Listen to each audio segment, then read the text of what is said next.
Hello नमस्कार दोस्तों, मैं गौतम कुमार एजी मेंटर में आपका स्वागत करता हूं।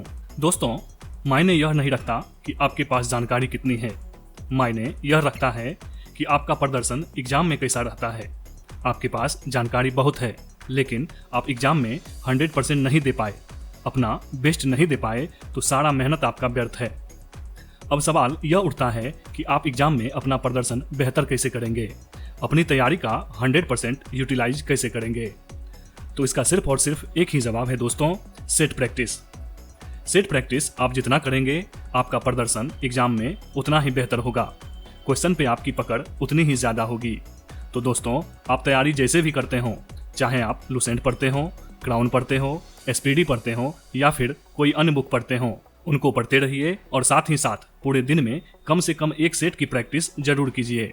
निश्चित रूप से आपका प्रदर्शन एग्जाम में बेहतर होगा और आप अच्छा स्कोर कर पाएंगे। ठीक है दोस्तों, चलिए अब अपने टॉपिक पे आते हैं। दोस्तों, पिछले वीडियो में हम लोगों ने प्लेटफॉर्म वॉल्यूम 2 के अंतर्गत प्रैक्टिस सेट नंबर 4 को देखा था। आज के इस वीडियो में हम लोग प्रैक्टिस सेट नंबर 5 की चर्चा करेंगे और साथ ही साथ प्रत्येक क्वेश्चन का डिस्कशन भी हम लोग देखेंगे। लेकिन डिस्कशन दोस्तों क्वेश्चन के साथ साथ नहीं बल्कि सबसे अंत में हम लोग देखेंगे, सभी प्रश्नों को समाप्त करने के बाद। तो चलिए शुरू करते हैं। देखिए दोस्तों, पहला प्रश्न है, 1526 ईस्वी में बाबर ने पानीपत में दिल्ली के सुल्तान को हराया और दिल्ली और डैश पर कब्जा किया। आंसर हो जाएगा ऑप्शन नंबर सी, आगरा पर। 1526 ईस्वी में बाबर ने पानीपत में दिल्ली के सुल्तान को हराया और दिल्ली और आगरा पर कब्जा कर लिया। अगला क्वेश्चन है, गरीबी रेखा के संबंध में गलत कथन का चयन करें। इसका आंसर हो जाएगा ऑप्शन नंबर बी, ये गलत है कि एक व्यक्ति जो किसी सरकारी योजना या संगठन से जुड़ा नहीं है वह गरीबी रेखा से नीचे हो सकता है, ये गलत है। तो सही क्या सब है? गरीबी रेखा समय और स्थान के साथ साथ बदलती रहती है, सही है। गरीबी को मापने के लिए इस्तेमाल की जाने वाली एक सामान्य विधि आय पर आधारित है, ये भी सही है। गरीबी रेखा की मापन सीमाएं जनसंख्या के उपभोग स्तरों पर आधारित हो सकती है, ये भी सही है। तो आंसर हो गया आपका ऑप्शन नंबर बी, जो कि गलत है। अगला प्रश्न है, किस भारतीय महिला को संयुक्त राष्ट्र महिला पुरस्कार 2021 से सम्मानित किया गया है?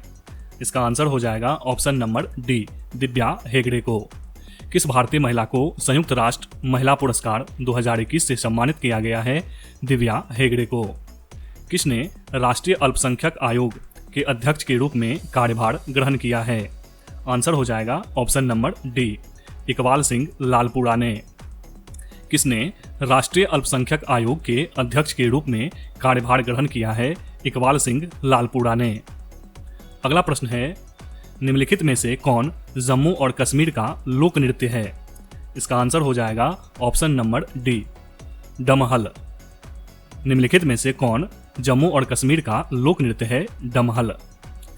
नेक्स्ट है, भारत के किस राज्य में FIH पुरुष हॉकी विश्व कप 2023 का आयोजन किया जाएगा?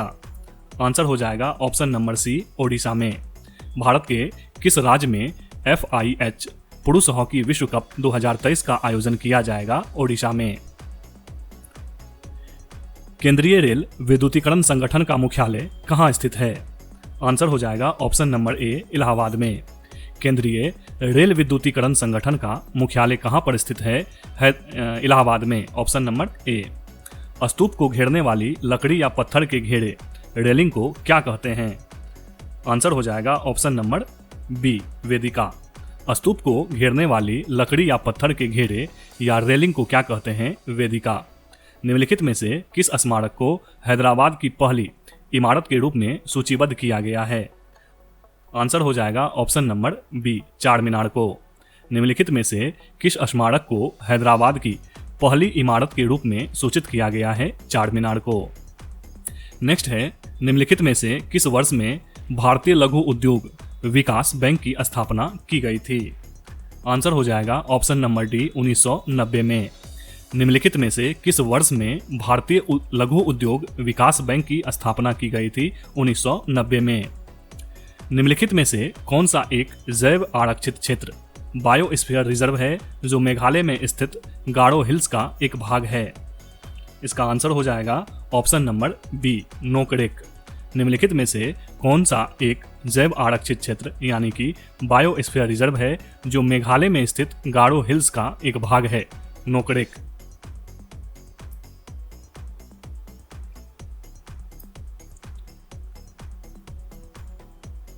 अगला प्रश्न है, निम्नलिखित में से किस वर्ष सती प्रथा पर प्रतिबंध लगाया गया था? आंसर हो जाएगा ऑप्शन नंबर डी, 1829 ईस्वी में। निम्नलिखित में से किस वर्ष सती प्रथा पर प्रतिबंध लगाया गया था? 1829 ईस्वी में। गृह मंत्रालय में भारत के महापंजीयक और पदेन जनगणना आयुक्त के अधीन जनगणना संगठन का गठन इनमें से किस वर्ष किया गया था? इसका आंसर हो जाएगा ऑप्शन नंबर डी, 1949 में। गृह मंत्रालय में भारत के महापंजीयक और पदेन जनगणना आयुक्त के अधीन जनगणना संगठन का गठन इनमें से किस वर्ष किया गया था? 1949 में। वर्नाक्यूलर प्रेस अधिनियम डाइस में पारित किया गया था? आंसर हो जाएगा ऑप्शन नंबर डी, 1878 में। वर्नाक्यूलर प्रेस अधिनियम 1878 में पारित किया गया था। निम्नलिखित में से किस वर्ष में तमिल को भारत की शास्त्रीय भाषा घोषित किया गया था? आंसर हो जाएगा ऑप्शन नंबर सी, 2004 में। निम्नलिखित में से किस वर्ष तमिल को भारत की शास्त्रीय भाषा घोषित किया गया था? 2004 में। उसके बाद है, चिपको आंदोलन हग द ट्रीज मूवमेंट कब शुरू हुआ था? आंसर हो जाएगा ऑप्शन नंबर सी, 1970 के दशक में। चिपको आंदोलन हग द ट्रीज मूवमेंट कब शुरू हुआ था? 1970 के दशक में। उसके बाद है अगला प्रश्न, निम्नलिखित को सुमेलित कीजिए। एक तरफ है भारतीय संविधान के अनुच्छेद और इन अनुच्छेदों द्वारा प्रदान किए गए अधिकार। इसका आंसर हो जाएगा ऑप्शन नंबर सी, यानी 1 का 2, 1 का 2, बी का 1 और सी का 3। यानी कि अनुच्छेद 19 बी में क्या है? शांतिपूर्ण और बिना हथियार के एकत्रित होने निरायुध सम्मेलन का अधिकार। अनुच्छेद 19 सी में है संस्था या संघ बनाने का अधिकार और 19 डी में है भारत के संपूर्ण क्षेत्र में अबाध संचरण या स्वतंत्र रूप से आने जाने का अधिकार।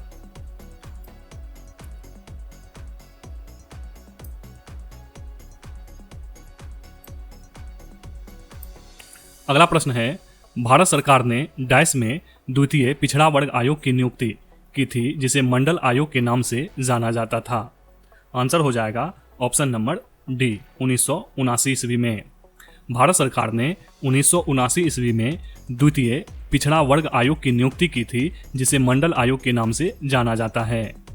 नेक्स्ट है, निम्नलिखित में से कौन ग्रामीण क्षेत्रों में लोगों को प्रत्यक्ष ऋण सुविधा प्रदान नहीं करता है? आंसर हो जाएगा ऑप्शन नंबर सी, राष्ट्रीय कृषि एवं ग्रामीण विकास बैंक। क्वेश्चन पूछ रहा है कि निम्नलिखित में से कौन ग्रामीण क्षेत्रों में लोगों को प्रत्यक्ष ऋण सुविधा प्रदान नहीं करता है? राष्ट्रीय कृषि एवं ग्रामीण विकास बैंक यह ग्रामीण क्षेत्रों में लोगों को प्रत्यक्ष ऋण सुविधा प्रदान नहीं करता है। तब कौन कौन प्रदान करता है? स्वयं सहायता समूह, व्यापारी और सहकारी समितियां। नेक्स्ट है, भारत में राष्ट्रीय जनसंख्या नीति निम्नलिखित में से किस वर्ष बनाई गई थी? आंसर हो जाएगा ऑप्शन नंबर ए, 2000 ईस्वी में। भारत में राष्ट्रीय जनसंख्या नीति किस वर्ष बनाई गई थी? 2000 ईस्वी में। चलिए आगे बढ़ते हैं। अगला प्रश्न है दोस्तों, सदियों पुरानी राजशाही को समाप्त करने के बाद नेपाल किस वर्ष एक संघीय लोकतांत्रिक गणराज्य बना? आंसर हो जाएगा ऑप्शन नंबर सी, 2008 ईस्वी में। सदियों पुरानी राजशाही को समाप्त करने के बाद नेपाल किस वर्ष एक संघीय लोकतांत्रिक गणराज्य बना? 2008 में। विभाजन के बाद भारतीय राज्यों के गठन के संबंध में निम्नलिखित शब्द किसने कहे थे कि उपद्रवकारी प्रवृत्तियां सिर उठा रही है? आंसर हो जाएगा option number D, Jawaharlal Nehru ने। विभाजन के बाद भारतीय राज्यों के गठन के संबंध में निम्नलिखित शब्द किसने कहे थे कि उपद्रवकारी प्रवृत्तियां सिर उठा रही है? ये कथन किनका था? जवाहरलाल नेहरू का। अगला प्रश्न है, 2021 ईस्वी तक भारत के पास डाइस की कुल संस्थापित क्षमता के साथ दुनिया की चौथी सबसे बड़ी पवन संस्थापित क्षमता है और डैश भारत का सर्वाधिक पवन संभावित क्षमता वाला राज्य है। इसका आंसर हो जाएगा ऑप्शन नंबर डी। क्वेश्चन है 2001 ईस्वी तक भारत के पास 39.25 गीगावाट की कुल संस्थापित क्षमता के साथ दुनिया की चौथी सबसे बड़ी पवन संस्थापित क्षमता है और गुजरात भारत का सर्वाधिक पवन संभावित क्षमता वाला राज्य है। नेक्स्ट है Amazon.com INC के संस्थापक कौन हैं? आंसर हो जाएगा option number A, Jeff Bezos. Amazon.com INC के संस्थापक कौन हैं? Jeff Bezos. अगला प्रश्न है इल्तुतमिश का शासनकाल कब से कब तक था? आंसर हो जाएगा ऑप्शन नंबर बी, 1210 से 1236 के बीच। इल्तुतमिश का शासनकाल कब से कब तक था? 1210 से लेकर 1236 के बीच। निम्नलिखित में से कौन सा विकल्प कृष्णा नदी की सहायक नदी नहीं है? आंसर हो जाएगा ऑप्शन नंबर डी, ब्राह्मणी नदी। निम्नलिखित में से कौन सा विकल्प कृष्णा नदी की सहायक नदी नहीं है? ब्राह्मणी नदी। तो कौन कौन है कृष्णा की सहायक नदी? तुंगभद्रा, भीमा और कोयना। अगला प्रश्न है अल नीनो का अर्थ क्या होता है? आंसर हो जाएगा option number C, child Christ. El Nino का अर्थ क्या होता है? Child Christ. प्राथमिक शिक्षा का अधिकार निम्नलिखित में से किस अनुच्छेद के तहत शामिल किया गया है? आंसर हो जाएगा ऑप्शन नंबर डी, अनुच्छेद 21A के तहत। प्राथमिक शिक्षा का अधिकार निम्नलिखित में से किस अनुच्छेद के तहत शामिल किया गया है? अनुच्छेद 21A के तहत। डैश को संसद का उच्च सदन कहा जाता है? आंसर हो जाएगा ऑप्शन नंबर डी, राज्यसभा को। राज्यसभा को संसद का उच्च सदन कहा जाता है। अगला प्रश्न है निवल राष्ट्रीय उत्पाद NNP के संबंध में कौन सा कथन सही है? आंसर हो जाएगा ऑप्शन नंबर ए, केवल एक सही है, यानी कि NNP प्राप्त करने के लिए GNP में से मूल्य ह्रास को घटाया जाता है। NNP को प्राप्त करने के लिए GNP में से मूल्य ह्रास घटाया जाता है। नेक्स्ट क्वेश्चन है तीसरी बौद्ध परिषद की तारीख क्या थी? आंसर हो जाएगा ऑप्शन नंबर सी, 250 BC। तीसरी बौद्ध परिषद की तारीख क्या थी? 250 BC, 250 ईसा पूर्व। उसके बाद है ग्राम पंचायत की बैठक के लिए यदि गणपूर्ति नहीं होती है तथा बैठक प्रारंभ हो जाता है लेकिन गणपूर्ति की ओर ध्यान आकृष्ट कराया जाता है तो पीठासीन अधिकारी कितने घंटे तक प्रतीक्षा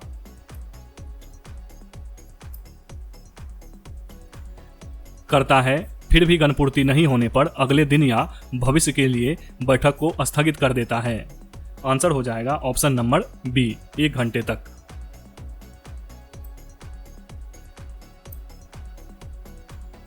प्रश्न है कि ग्राम पंचायत की बैठक के लिए यदि गणपूर्ति नहीं होती है तथा बैठक प्रारंभ हो जाता है लेकिन गणपूर्ति की ओर ध्यान आकर्षित कराया जाता है तो पीठासीन पदाधिकारी कितने घंटे तक प्रतीक्षा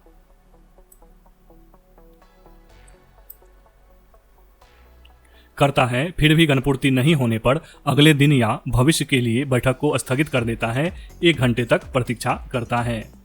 नेक्स्ट है गोलकुंडा राजवंश या सल्तनत की स्थापना किसने की थी? आंसर हो जाएगा ऑप्शन नंबर सी, कुली कुतुब शाह ने। गोलकुंडा राजवंश या सल्तनत की स्थापना किसने की थी? कुली कुतुब शाह ने। लोकसभा को स्थगित करने की शक्ति किसके पास होती है? आंसर हो जाएगा ऑप्शन नंबर डी, अध्यक्ष के पास। लोकसभा को स्थगित करने की शक्ति अध्यक्ष के पास होती है। भारत में खनिजों में सबसे समृद्ध पठार कौन सा है? आंसर हो जाएगा ऑप्शन नंबर ए, छोटा नागपुर का पठार। भारत में खनिजों में सबसे समृद्ध पठार छोटा नागपुर का पठार है। अगला प्रश्न है क्षेत्रफल किलोमीटर स्क्वायर के अनुसार भारत का सबसे बड़ा राज्य कौन सा है? आंसर हो जाएगा ऑप्शन नंबर डी, राजस्थान। क्षेत्रफल के अनुसार भारत का सबसे बड़ा राज्य कौन है? राजस्थान। भारत की मुख्य भूमि में कितने तटीय जिले हैं? आंसर हो जाएगा ऑप्शन नंबर सी, 66। भारत की मुख्य भूमि में कितने तटीय जिले हैं? 66। नेक्स्ट है उपराष्ट्रपति डैश के द्वारा चुना जाता है और निर्वाचक मंडल के सदस्य यही होते हैं। आंसर हो जाएगा ऑप्शन नंबर सी, राज्यसभा और लोकसभा। उपराष्ट्रपति राज्यसभा और लोकसभा के द्वारा चुना जाता है और निर्वाचक मंडल के सदस्य यही होते हैं। गायपोडिया समिति का संबंध किससे है? आंसर हो जाएगा ऑप्शन नंबर बी, बैंक क्षेत्र से। गायपोडिया समिति का संबंध किससे है? बैंक क्षेत्र से। नेक्स्ट है, कंचनजंगा हिमालय के निम्नलिखित भौगोलिक प्रभागों में से किसके अंतर्गत आता है? आंसर हो जाएगा option number B, greater Himalaya के अंतर्गत। कंचनजंगा हिमालय के निम्नलिखित भौगोलिक प्रभागों में से किसके अंतर्गत आता है? ग्रेटर हिमालय के अंतर्गत। NCBC का पूरा नाम क्या है? आंसर हो जाएगा option number A, national commission for backward classes. NCBC का पूरा नाम क्या है? National commission for backward classes. Next है, निम्नलिखित में से किस उद्देश्य को स्थापित करने के लिए 74वां संशोधन डैश पारित किया गया था? आंसर हो जाएगा ऑप्शन नंबर सी, नगर निगम और उसके लिए चुनाव कराना। निम्नलिखित में से किस उद्देश्य को स्थापित करने के लिए 74वां संशोधन नगर निगम और उसके चुनाव को कराने के लिए पारित किया गया था? नेक्स्ट है, मूल संविधान में डैश अनुच्छेद और डैश अनुसूची शामिल थे। आंसर हो जाएगा ऑप्शन नंबर सी, 395 अनुच्छेद और 8 अनुसूची। मूल संविधान में 395 अनुच्छेद और 8 अनुसूची शामिल थे। नेक्स्ट है, जिला परिषद का अध्यक्ष अपना त्यागपत्र किसे देता है? आंसर हो जाएगा ऑप्शन नंबर ए, जिला दंडाधिकारी को। जिला परिषद का अध्यक्ष अपना त्यागपत्र जिला दंडाधिकारी को देता है।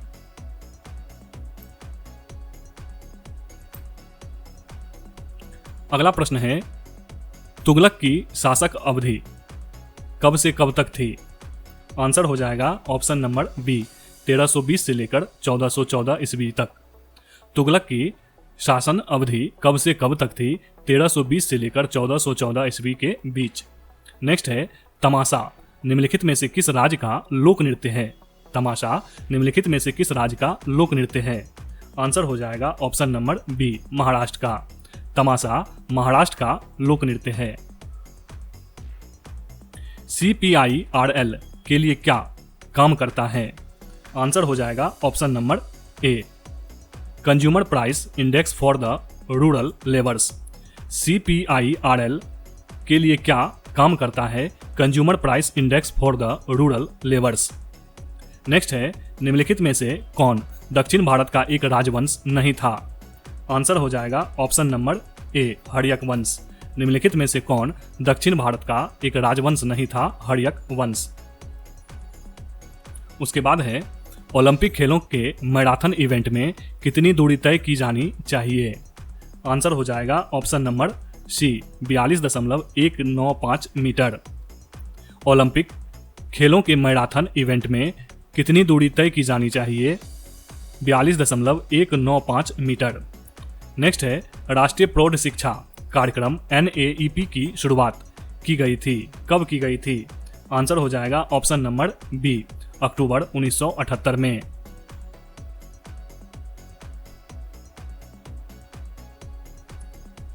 राष्ट्रीय प्रौढ़ शिक्षा कार्यक्रम NAEP की शुरुआत कब की गई थी? 1978 में। नेक्स्ट है, 6.5 pH मान वाले एक विलयन में HCl की कुछ बूंदे मिलाने पर क्या होगा? आंसर हो जाएगा ऑप्शन नंबर ए, विलयन अधिक अम्लीय हो जाएगा और pH मान घट जाएगा। 6.5 pH मान वाले एक विलयन में HCl की कुछ बूंदे मिलाने पर क्या होगा? विलयन अधिक अम्लीय हो जाएगा और pH मान घट जाएगा। नेक्स्ट है, निम्नलिखित में से कौन एक द्रव में ठोस के विलयन का उदाहरण है? आंसर हो जाएगा ऑप्शन नंबर सी, आयोडीन का टिंचर। निम्नलिखित में से कौन एक द्रव में ठोस के विलयन का उदाहरण है? आयोडीन का टिंचर। पुरुषों में विरसन कोष में डैश होता है या होती है? आंसर हो जाएगा ऑप्शन नंबर डी, विरसन। पुरुषों में विरसन कोष में विरसन होता है।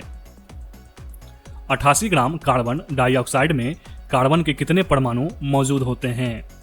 आंसर हो जाएगा ऑप्शन नंबर ए, 12.044 गुना 10⁻23।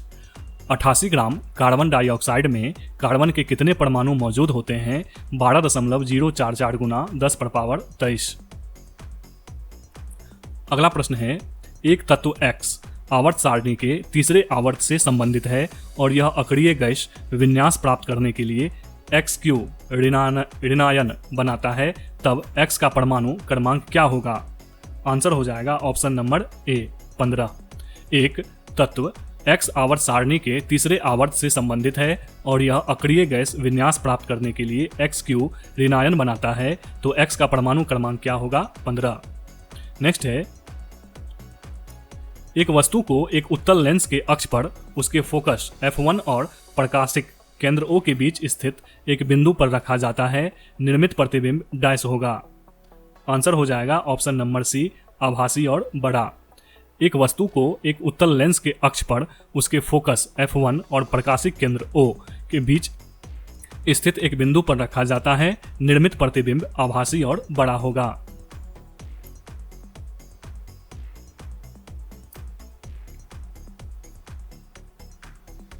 अगला प्रश्न है, जनित्र जनरेटर एक ऐसा उपकरण है जो, आंसर हो जाएगा ऑप्शन नंबर डी 1 और 3 दोनों सही है, यानी कि यांत्रिक ऊर्जा को विद्युत ऊर्जा में परिवर्तित करता है, ये भी सही है, और विद्युत चुंबकीय प्रेरण के सिद्धांत पर आधारित है, ये भी सही है। तो गलत क्या है? विद्युत ऊर्जा को यांत्रिक ऊर्जा में परिवर्तित करता है, ये गलत है। क्वेश्चन है, जनित्र या जनरेटर एक ऐसा उपकरण है जो यांत्रिक ऊर्जा को विद्युत ऊर्जा में परिवर्तित करता है और यह विद्युत चुंबकीय प्रेरण के सिद्धांत पर आधारित है, दोनों सही है, ऑप्शन नंबर डी। निम्नलिखित में से कौन सा एक अनुक्रमणीय रासायनिक परिवर्तन है? आंसर हो जाएगा ऑप्शन नंबर बी फलों का पकना।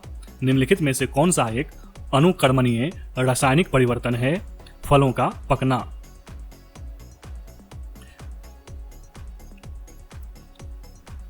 अगला प्रश्न है, निम्न में से कौन सा कार्बनिक यौगिक है जिसे सर्वप्रथम प्रयोगशाला में संश्लेषित किया गया था? आंसर हो जाएगा ऑप्शन नंबर ए यूरिया। निम्नलिखित में से कौन सा कार्बनिक यौगिक है जिसे सर्वप्रथम प्रयोगशाला में संश्लेषित किया गया था? यूरिया को। किस कारण छोटी सी ईथर की मात्रा हथेली पर ठंडक प्रदान करती है? आंसर हो जाएगा ऑप्शन नंबर सी वाष्पीकरण के कारण। किस कारण छोटी सी ईथर की मात्रा हथेली पर ठंडक प्रदान करती है? वाष्पीकरण के कारण। अगला प्रश्न है, कौन सा अंग है जो अतिरिक्त जल, वसा व अन्य अपचायक अपशिष्ट भी बाहर निकालता है? आंसर हो जाएगा ऑप्शन नंबर बी त्वचा। कौन सा अंग है जो अतिरिक्त जल, वसा व अन्य अपचायक अपशिष्ट भी बाहर निकालता है? त्वचा। हाइड्रोक्लोरिन अम्ल का निर्माण हाइड्रोजन और किसको मिलाने पर होता है? आंसर हो जाएगा ऑप्शन नंबर बी क्लोरीन को। हाइड्रोक्लोरिक अम्ल का निर्माण हाइड्रोजन और क्लोरीन को मिलाने पर होता है। अगला प्रश्न है, सर्वग्राही रक्त समूह कौन सा होता है? आंसर हो जाएगा ऑप्शन नंबर सी ए और बी ए बी। सर्वग्राही रक्त समूह कौन सा होता है? A B. नेक्स्ट है, कपड़े से सिहाई और जंग के धब्बे छुड़ाने के लिए निम्नलिखित में से किसका प्रयोग करते हैं? आंसर हो जाएगा ऑप्शन नंबर सी ऑक्जेलिक अम्ल का। कपड़े से सिहाई और जंग के धब्बे छुड़ाने के लिए निम्नलिखित में से किसका प्रयोग करते हैं? ऑक्जेलिक अम्ल का। निम्न में से कौन सा तत्व संरचनात्मक तत्वों में नहीं आता है? आंसर हो जाएगा ऑप्शन नंबर ए कैडमियम। निम्नलिखित में से कौन सा तत्व संरचनात्मक तत्वों में नहीं आता है? कैडमियम, जबकि ऑक्सीजन, कार्बन और नाइट्रोजन ये सभी संरचनात्मक तत्वों में शामिल है। नेक्स्ट है, चमगादड़ अंधेरे में भी आसानी से उड़ सकती है, क्यों? आंसर हो जाएगा ऑप्शन नंबर ए वो स्वयं के द्वारा उत्पन्न की गई पराध्वनि से रास्ता देखती है। चमगादड़ अंधेरे में भी आसानी से उड़ सकती है क्योंकि वह स्वयं के द्वारा उत्पन्न की गई पराध्वनि से रास्ता देखती है। चलिए आगे बढ़ते हैं।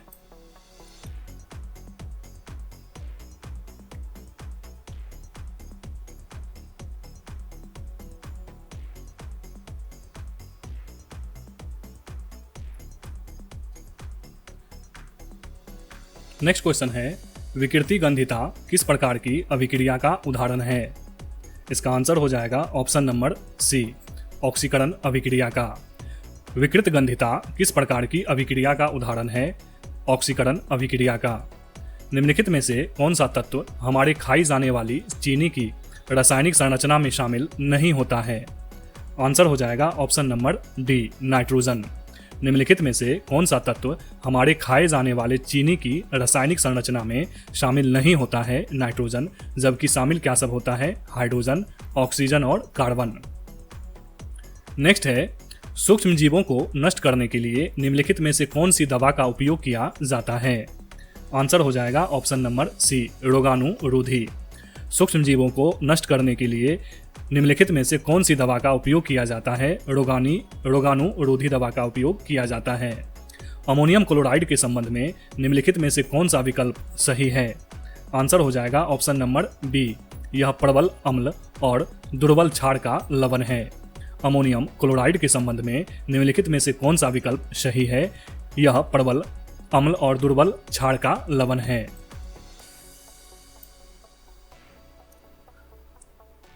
अगला प्रश्न है, आहार में आयोडीन की कमी से डायस की समस्या हो सकती है। आंसर हो जाएगा ऑप्शन नंबर डी, सामान्य चयापचय की समस्या हो सकती है। आहार में आयोडीन की कमी से सामान्य चयापचय की समस्या हो सकती है। नेक्स्ट है, एक तत्व ए आवर्त सारणी के 15वें समूह और तीसरे आवर्त में मौजूद है।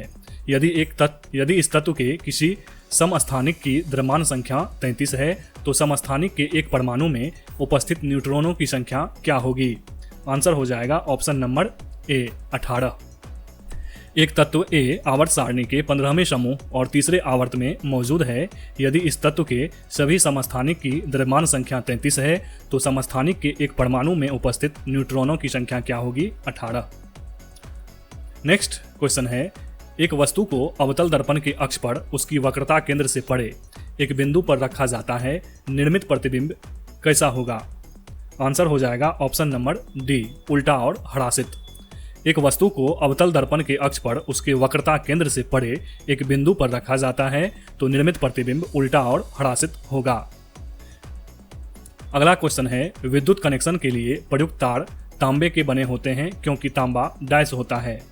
आंसर हो जाएगा ऑप्शन नंबर ए, तन्य और विद्युत सुचालक। विद्युत कनेक्शन के लिए प्रयुक्त तार तांबे के बने होते हैं क्योंकि तांबा तन्य और विद्युत का सुचालक होता है। चलिए अब हम लोग डिस्कशन देखेंगे।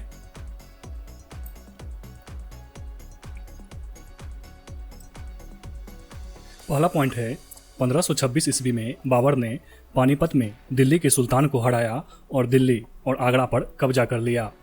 1526 ईस्वी में बाबर ने पानीपत में दिल्ली के सुल्तान को हराया और दिल्ली और आगरा पर कब्जा कर लिया। पानीपत युद्ध के समय इब्राहिम लोदी दिल्ली का सुल्तान था। पानीपत युद्ध के समय इब्राहिम लोदी दिल्ली का सुल्तान था। इस युद्ध में बाबर ने तुलगमा युद्ध पद्धति का प्रयोग किया। इस युद्ध में बाबर ने किस युद्ध पद्धति का प्रयोग किया, तुलगमा युद्ध पद्धति का।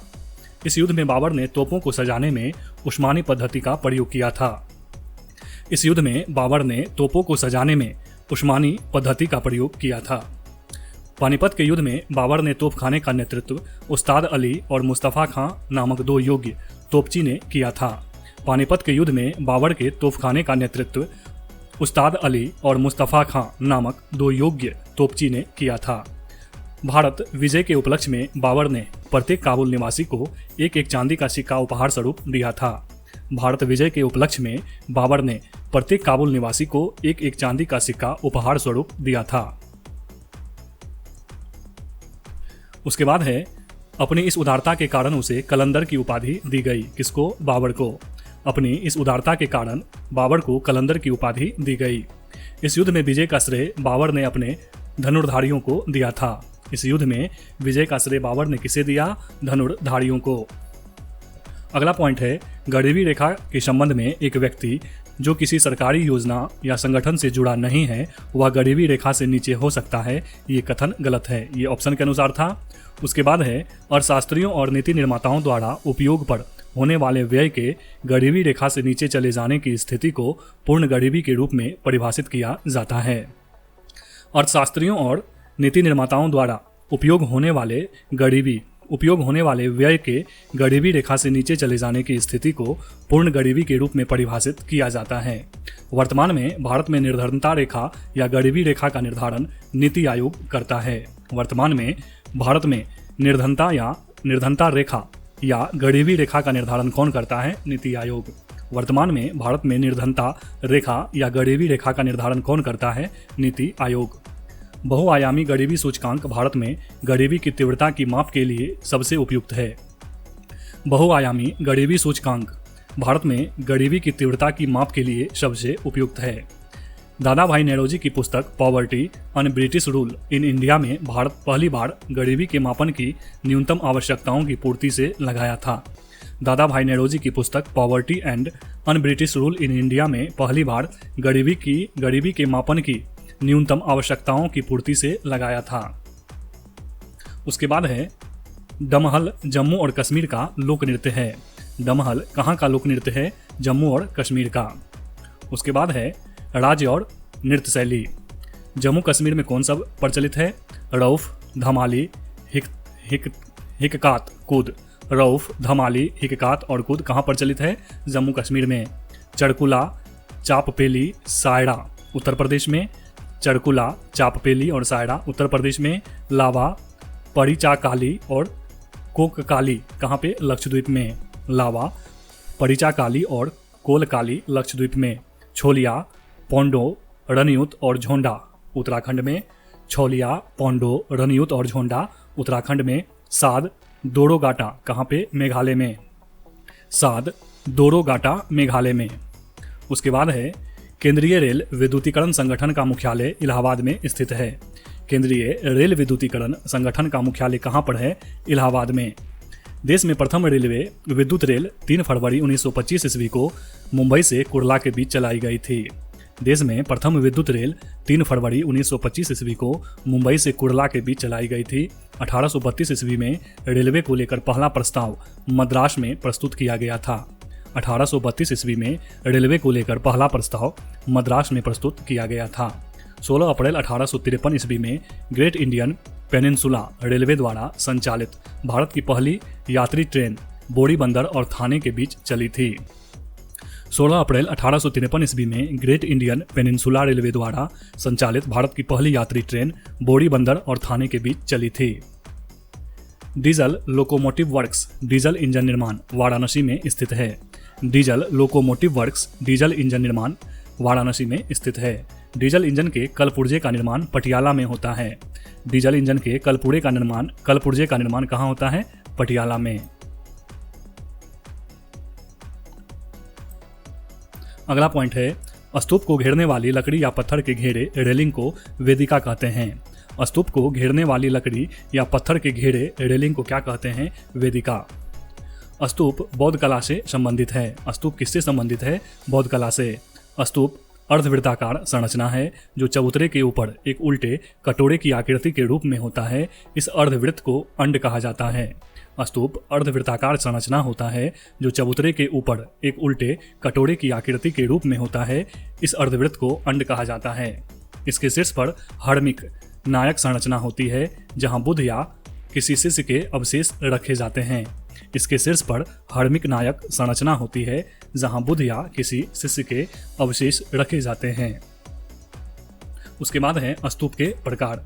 क्या सब है प्रकार? शारीरिक, परिभौगिक, उद्देशिका और संकल्पित या पूजार्थक।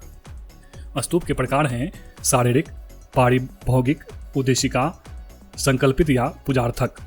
नेक्स्ट पॉइंट है चार मीनार स्मारक को हैदराबाद की पहली इमारत के रूप में सूचित किया गया था।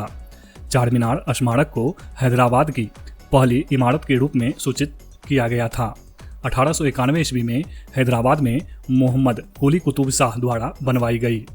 1591 ईस्वी में हैदराबाद में मोहम्मद कुली कुतुब शाह के द्वारा बनाई गई क्या? चार मीनार। गोलकुंडा का किला हैदराबाद में सैन्य वास्तुकला का बेहतरीन नमूना है जिसे काकतीय राजाओं ने बनवाया था। गोलकुंडा का किला हैदराबाद में सैन्य वास्तुकला का बेहतरीन नमूना है जिसे काकतीय राजाओं ने बनवाया था। 1750 ईस्वी में निजाम सलावत जंग ने तेहरान के शाह पैलेस की तर्ज पर चौमहला भवन बनवाना शुरू किया। 1750 ईस्वी में निजाम सलावत जंग ने तेहरान के शाह पैलेस की तर्ज पर चौमहला महल बनवाना शुरू किया था। नेक्स्ट पॉइंट है 1990 ईस्वी में भारतीय लघु उद्योग विकास बैंक सिडबी की स्थापना की गई थी। 1990 ईस्वी में भारतीय लघु उद्योग विकास बैंक सिडबी की स्थापना की गई थी। इस बैंक का मुख्यालय लखनऊ में अवस्थित है। इस बैंक का मुख्यालय कहाँ पर है? लखनऊ में सिडबी का। सिडबी के कारोबार का दायरा सूक्ष्म, लघु एवं कुटीर उद्यम है, जो उत्पादन, रोजगार और अर्थव्यवस्था में उल्लेखनीय योगदान करते हैं। सिडबी के कारोबार का दायरा सूक्ष्म, लघु एवं कुटीर उद्यम है, जो उत्पादन, रोजगार और अर्थव्यवस्था में उल्लेखनीय योगदान करते हैं। भारतीय औद्योगिक विकास बैंक की स्थापना 1 जुलाई 1964 को हुई थी। भारतीय औद्योगिक विकास बैंक की स्थापना 1 जुलाई 1964 ईस्वी को की गई। राष्ट्रीय सहकारी विकास निगम की स्थापना 1963 ईस्वी में हुई। राष्ट्रीय सहकारी विकास निगम की स्थापना 1963 ईस्वी में हुई। राष्ट्रीय कृषि एवं ग्रामीण विकास बैंक नाबार्ड की स्थापना शिवरमन कमेटी की संस्तुति पर छठी पंचवर्षीय योजना के दौरान 12 जुलाई 1982 ईस्वी में हुई थी। राष्ट्रीय कृषि तथा ग्रामीण विकास बैंक नाबार्ड की स्थापना शिवरमन कमेटी की संस्तुति पर छठी पंचवर्षीय योजना के दौरान 12 जुलाई 1982 में हुई थी। अगला पॉइंट है नोकरेक जैव आरक्षित क्षेत्र बायोस्फीयर रिजर्व है, जो मेघालय में स्थित गारो हिल्स का एक भाग है। नोकरेक जैव आरक्षित क्षेत्र है, जो मेघालय में स्थित गारो हिल्स का एक भाग है। नोकरेक संरक्षित जैव मंडल भारत के उत्तर पूर्व में तूड़ा पहाड़ पर स्थित है। नोकरेक संरक्षित जैव मंडल भारत के उत्तर पूर्व में तूड़ा पहाड़ पर स्थित है। नोकरेक गारो पहाड़ियों की सबसे ऊंची चोटी है, जिसकी ऊंचाई लगभग 1412 मीटर है। नोकरेक गारो पहाड़ियों की सबसे ऊंची चोटी है, जिसकी ऊंचाई लगभग 1412 मीटर है। नोकरेक जैव मंडल आरक्षित क्षेत्र की स्थापना 1988 ईस्वी में हुई थी। नोकरेक जैव मंडल आरक्षित क्षेत्र का स्थापना 1988 ईस्वी में हुआ। मानस जैव मंडल आरक्षित क्षेत्र असम में स्थित है। मानस जैव मंडल आरक्षित क्षेत्र कहाँ पर है? असम में। सिमलीपाल जैव आरक्षित क्षेत्र मयूरभंज जिले ओडिशा का एक हिस्सा है। सिमलीपाल जैव आरक्षित क्षेत्र मयूरभंज जिले ओडिशा का एक हिस्सा है। अगला पॉइंट है 1829 ईस्वी में सती प्रथा पर प्रतिबंध लगाया गया था। राजा राम मोहन राय के सहयोग से बेंटिक ने 1829 ईस्वी में सती प्रथा को समाप्त कर दिया। सती प्रथा पर 1829 ईस्वी में प्रतिबंध लगाया गया था। राजा राम मोहन राय के सहयोग से लॉर्ड विलियम बेंटिक ने 1829 ईस्वी में सती प्रथा को समाप्त कर दिया। बेंटिक ने इस प्रथा के खिलाफ कानून बनाकर 1829 ईस्वी में धारा 17 के द्वारा विधवाओं के सती होने को अवैध घोषित कर दिया। बेंटिक ने इस प्रथा के खिलाफ कानून बनाकर 1829 ईस्वी में धारा 17 के द्वारा विधवाओं के सती होने को अवैध घोषित कर दिया। उसके बाद है अकबर और शिवाजी ने भी सती प्रथा पर रोक लगाने का प्रयास किया था। अकबर और शिवाजी ने भी सती प्रथा पर रोक लगाने का प्रयास किया था। बेंटिक ने कर्नल सलीमैन की सहायता से 1830 ईस्वी तक ठगी प्रथा को समाप्त कर दिया। ठग लोग देवी काली की पूजा करते थे। बेंटिक ने कर्नल सलीमैन की सहायता से 1830 ईस्वी तक ठगी प्रथा को समाप्त कर दिया। ठग लोग देवी काली की पूजा करते थे। उसके बाद है बॉक्स में सामाजिक सुधार अधिनियम। दास प्रथा पर प्रतिबंध कब लगा? 1843 में। विधवा पुनर्विवाह अधिनियम 1856, native marriage act 1872, age of consent act 1891, Sarda act 1929। दास प्रथा पर प्रतिबंध 1843 में। हिंदू विधवा पुनर्विवाह 1856, native marriage act 1872, age of consent act 1891 और शारदा एक्ट 1829। अगला पॉइंट है गृह मंत्रालय में भारत के महापंजीयक और पदेन जनगणना आयुक्त के अधीन जनगणना संगठन का गठन 1949 ईस्वी में किया गया। गृह मंत्रालय में भारत के महापंजीयक और पदेन जनगणना आयुक्त के अधीन जनगणना संगठन का गठन 1949 ईस्वी में किया गया। वर्ष 1951 ईस्वी तक प्रत्येक जनगणना के लिए तदर्थ आधार पर जनगणना संगठन की स्थापना की गई थी।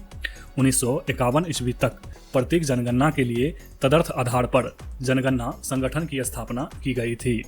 जनगणना का कार्य जनगणना अधिनियम 1948 के प्रावधानों के तहत किया जाता है। जनगणना का कार्य जनगणना अधिनियम 1948 के प्रावधानों के तहत किया जाता है। भारत के संविधान के अनुच्छेद 246 के तहत जनगणना संघ का विषय है। भारत के संविधान के अनुच्छेद 246 के तहत जनगणना संघ का विषय है। यह संविधान की 7वीं अनुसूची 69 में सूचीबद्ध है। यह संविधान की 7वीं अनुसूची 69 में सूचीबद्ध है। भारत में जनगणना की शुरुआत 1872 ईस्वी में लॉर्ड मेयो के कार्यकाल में हुई थी। भारत में जनगणना की शुरुआत 1872 ईस्वी में लॉर्ड मेयो के कार्यकाल में हुई थी। भारत में नियमित जनगणना की शुरुआत 1881 ईस्वी में लॉर्ड रिपन के कार्यकाल में हुई। भारत में नियमित जनगणना की शुरुआत 1881 ईस्वी में लॉर्ड रिपन के कार्यकाल में हुई थी। उसके बाद है वर्नाक्यूलर प्रेस अधिनियम 1878 में पारित किया गया था। वर्नाक्यूलर प्रेस अधिनियम कब पारित किया गया था? 1878 में। मार्च 1878 ईस्वी में लिटन ने भारतीय समाचार पत्र अधिनियम पारित कर भारतीय समाचार पत्रों पर कठोर प्रतिबंध लगाया। मार्च 1878 ईस्वी में लिटन ने भारतीय समाचार पत्र अधिनियम पारित कर भारतीय समाचार पत्रों पर कठोर प्रतिबंध लगाया। इस कानून में यह प्रावधान था कि अगर कोई अखबार में आपत्तिजनक चीज छपती है तो सरकार उसे की प्रिंटिंग प्रेस सहित सारी संपत्ति जब्त कर सकती है। इस कानून में यह प्रावधान था कि अगर कोई अखबार में आपत्तिजनक चीज छपती है तो सरकार उसकी प्रिंटिंग प्रेस सहित सारी संपत्ति जब्त कर सकती है। पायनियर अखबार ने वर्नाक्यूलर प्रेस एक्ट 1878 का समर्थन किया था। पायनियर अखबार वर्नाक्यूलर प्रेस एक्ट 1878 का समर्थन किया था। प्रधानमंत्री ग्लैडस्टोन के परामर्श पर लॉर्ड रिपन ने सर्वप्रथम समाचार पत्रों की स्वतंत्रता को बहाल करते हुए 1882 ईस्वी में वर्नाक्यूलर प्रेस एक्ट को समाप्त कर दिया। प्रधानमंत्री ग्लैडस्टोन के परामर्श पर लॉर्ड रिपन ने सर्वप्रथम समाचार पत्रों की स्वतंत्रता को बहाल करते हुए 1882 ईस्वी में वर्नाक्यूलर प्रेस एक्ट को समाप्त कर दिया। भारतीय भाषाओं में छापने वाले समाचार पत्रों को भी वही सुविधाएं दी गई जो अन्य समाचार पत्रों को प्राप्त थी। भारतीय भाषाओं में छापने वाले समाचार पत्रों को भी वही सुविधाएं दी गई जो अन्य समाचार पत्रों को प्राप्त थी। भारतीय कांग्रेस का स्थापना 28 दिसंबर 1885 ईस्वी में हुआ था। भारतीय राष्ट्रीय कांग्रेस की स्थापना कब हुआ? 28 दिसंबर 1885 ईस्वी को। नेक्स्ट पॉइंट है 2004 ईस्वी में तमिल को भारत की शास्त्रीय भाषा घोषित किया गया था। 2004 ईस्वी में तमिल को भारत की शास्त्रीय भाषा घोषित किया गया था। कब? 2004 ईस्वी में। वर्तमान में 6 भाषाओं को वर्ष 2004 से 2014 ईस्वी तक शास्त्रीय भाषा का दर्जा प्रदान किया गया, जो इस प्रकार हैं। तमिल को कब मिला? 2004 में। संस्कृत को 2005 में, कन्नड़ को 2008 में, तेलुगु को 2008 में, मलयालम को 2013 में और ओडिशा को 2014 में। संस्कृति मंत्रालय द्वारा किसी भाषा को शास्त्रीय घोषित करने के लिए निम्न दिशा निर्देश जारी किए। संस्कृति मंत्रालय ने किसी भाषा को शास्त्रीय भाषा घोषित करने के लिए क्या दिशा निर्देश जारी किए हैं? पहला है, इसके प्रारंभिक ग्रंथों का इतिहास 1500 से 2000 वर्ष से अधिक पुराना हो। इसके प्रारंभिक ग्रंथों का इतिहास कितना पुराना हो?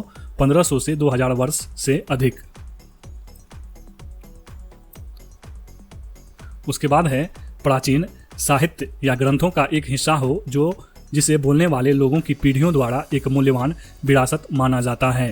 प्राचीन साहित्य या ग्रंथों का एक हिस्सा हो जिसे बोलने वाले लोगों की पीढ़ियों द्वारा एक मूल्यवान विरासत माना जाता है। साहित्यिक परंपरा में मौलिकता हो। साहित्यिक परंपरा में क्या हो? मौलिकता हो। ठीक है।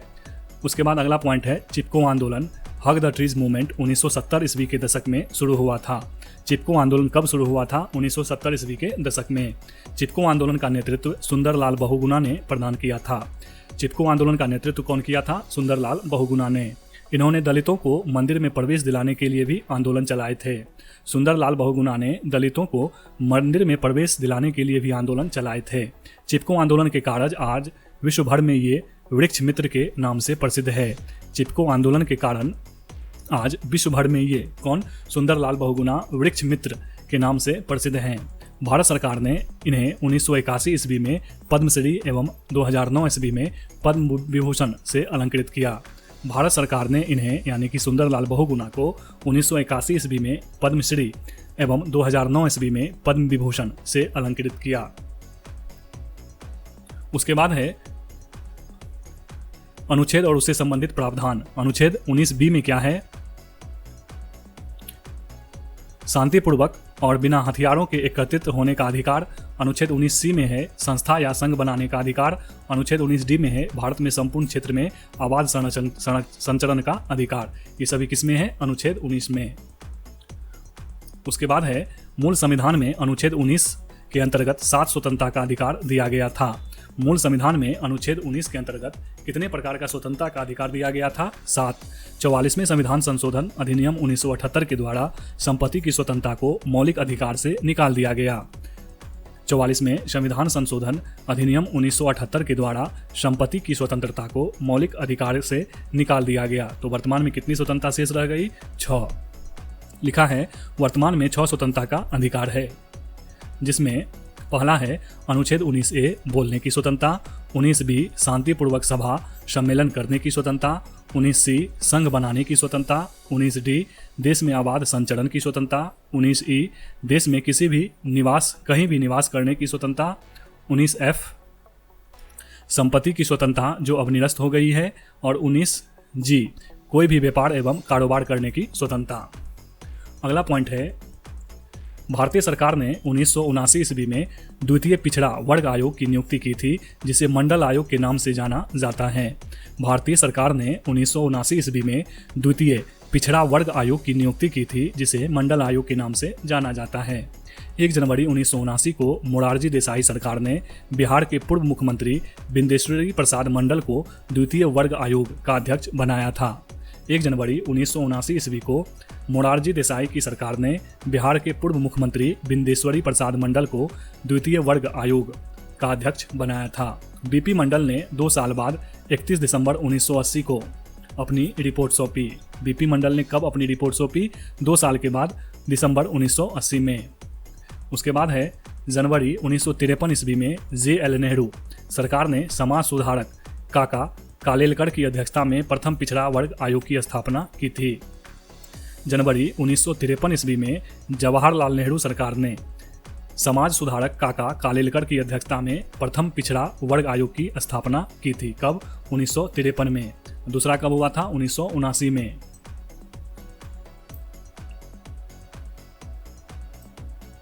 उसके बाद है संसद ने 1993 ईस्वी में राष्ट्रीय पिछड़ा वर्ग आयोग अधिनियम पारित किया।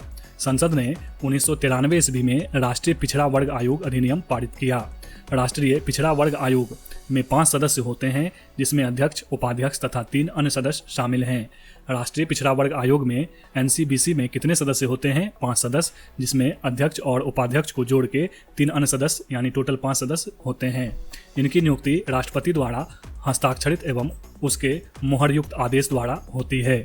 इनकी नियुक्ति यानी कि पिछड़ा वर्ग आयोग की नियुक्ति राष्ट्रपति द्वारा हस्ताक्षरित एवं उसके मोहरयुक्त आदेश के द्वारा होती है। नेक्स्ट पॉइंट है, राष्ट्रीय कृषि एवं ग्रामीण विकास बैंक ग्रामीण क्षेत्रों में लोगों को प्रत्यक्ष ऋण सुविधा प्रदान नहीं करता है। ये ऑप्शन के अनुसार था। उसी में है भारतीय संसद के एक अधिनियम के तहत राष्ट्रीय कृषि और ग्रामीण विकास बैंक नाबार्ड की स्थापना 12 जुलाई 1982 ईस्वी को की गई। भारतीय संसद के एक अधिनियम के तहत राष्ट्रीय कृषि और ग्रामीण विकास बैंक यानी कि नाबार्ड की स्थापना कब हुई? 12 जुलाई 1982 को। नाबार्ड देश में कृषि व ग्रामीण विकास हेतु वित्त उपलब्ध कराने वाली शीर्ष संस्थान है।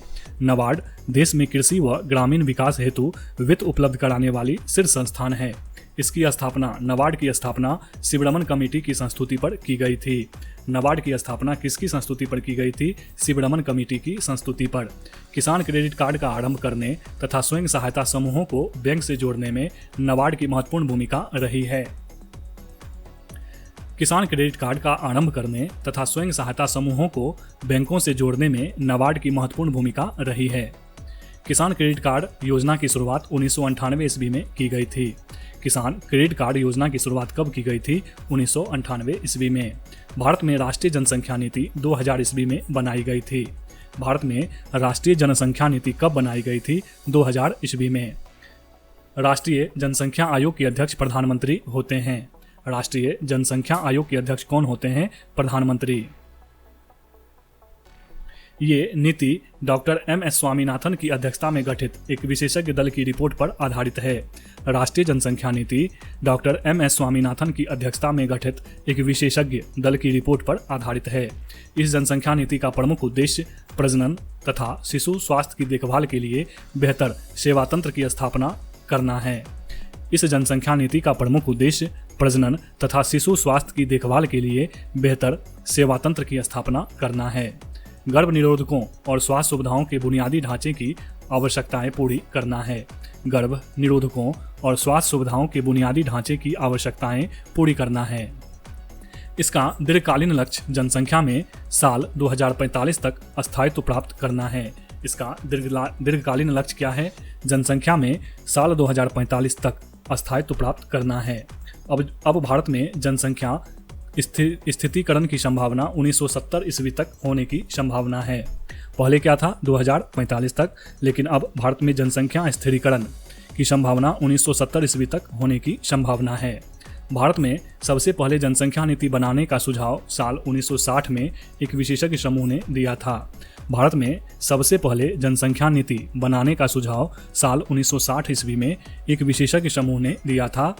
साल 1976 में देश की पहली जनसंख्या नीति की घोषणा की गई थी। देश की पहली जनसंख्या नीति की घोषणा कब की गई थी? 1976 में। अगला पॉइंट है, सदियों पुरानी राजशाही को समाप्त करने के बाद नेपाल में 2008 को एक संघीय लोकतांत्रिक गणराज्य बना। सदियों पुरानी राजशाही को समाप्त करने के बाद नेपाल 2008 में एक संघीय लोकतांत्रिक गणराज्य बना। नेपाल एक दक्षिण एशियाई स्थलरुद्ध राष्ट्र है। नेपाल एक दक्षिण एशियाई स्थलरुद्ध राष्ट्र है। नेपाल के 81.3% नागरिक हिंदू धर्मावलंबी राष्ट्र है। नेपाल के 81.3% नागरिक क्या हैं? हिंदू धर्मावलंबी हैं। नेपाल की राजभाषा नेपाली है। नेपाल की राजभाषा नेपाली है। नेपाल की राजधानी और सबसे बड़ा नगर काठमांडू है। पशुपतिनाथ मंदिर और चांगू नारायण मंदिर नेपाल में अवस्थित है। पशुपतिनाथ मंदिर और चांगू नारायण मंदिर कहाँ पर है? नेपाल में। अगला पॉइंट है, विभाजन के बाद भारतीय राज्यों के गठन के संबंध में उपद्रवकारी प्रवृत्तियां सिर उठा रही हैं। ये शब्द जवाहरलाल नेहरू ने कहा था। विभाजन के बाद भारतीय राज्यों के गठन के संबंध में उपद्रवकारी प्रवृत्तियां सिर उठा रही है। ये शब्द किनका है? जवाहरलाल नेहरू का। पंडित जवाहरलाल नेहरू देशी रियासतों की प्रतिक्रिया और नीतियों के आधार पर यह बात कही थी। यह बात जवाहरलाल नेहरू ने क्यों कही थी? देशी रियासतों की प्रतिक्रिया और नीतियों के आधार पर।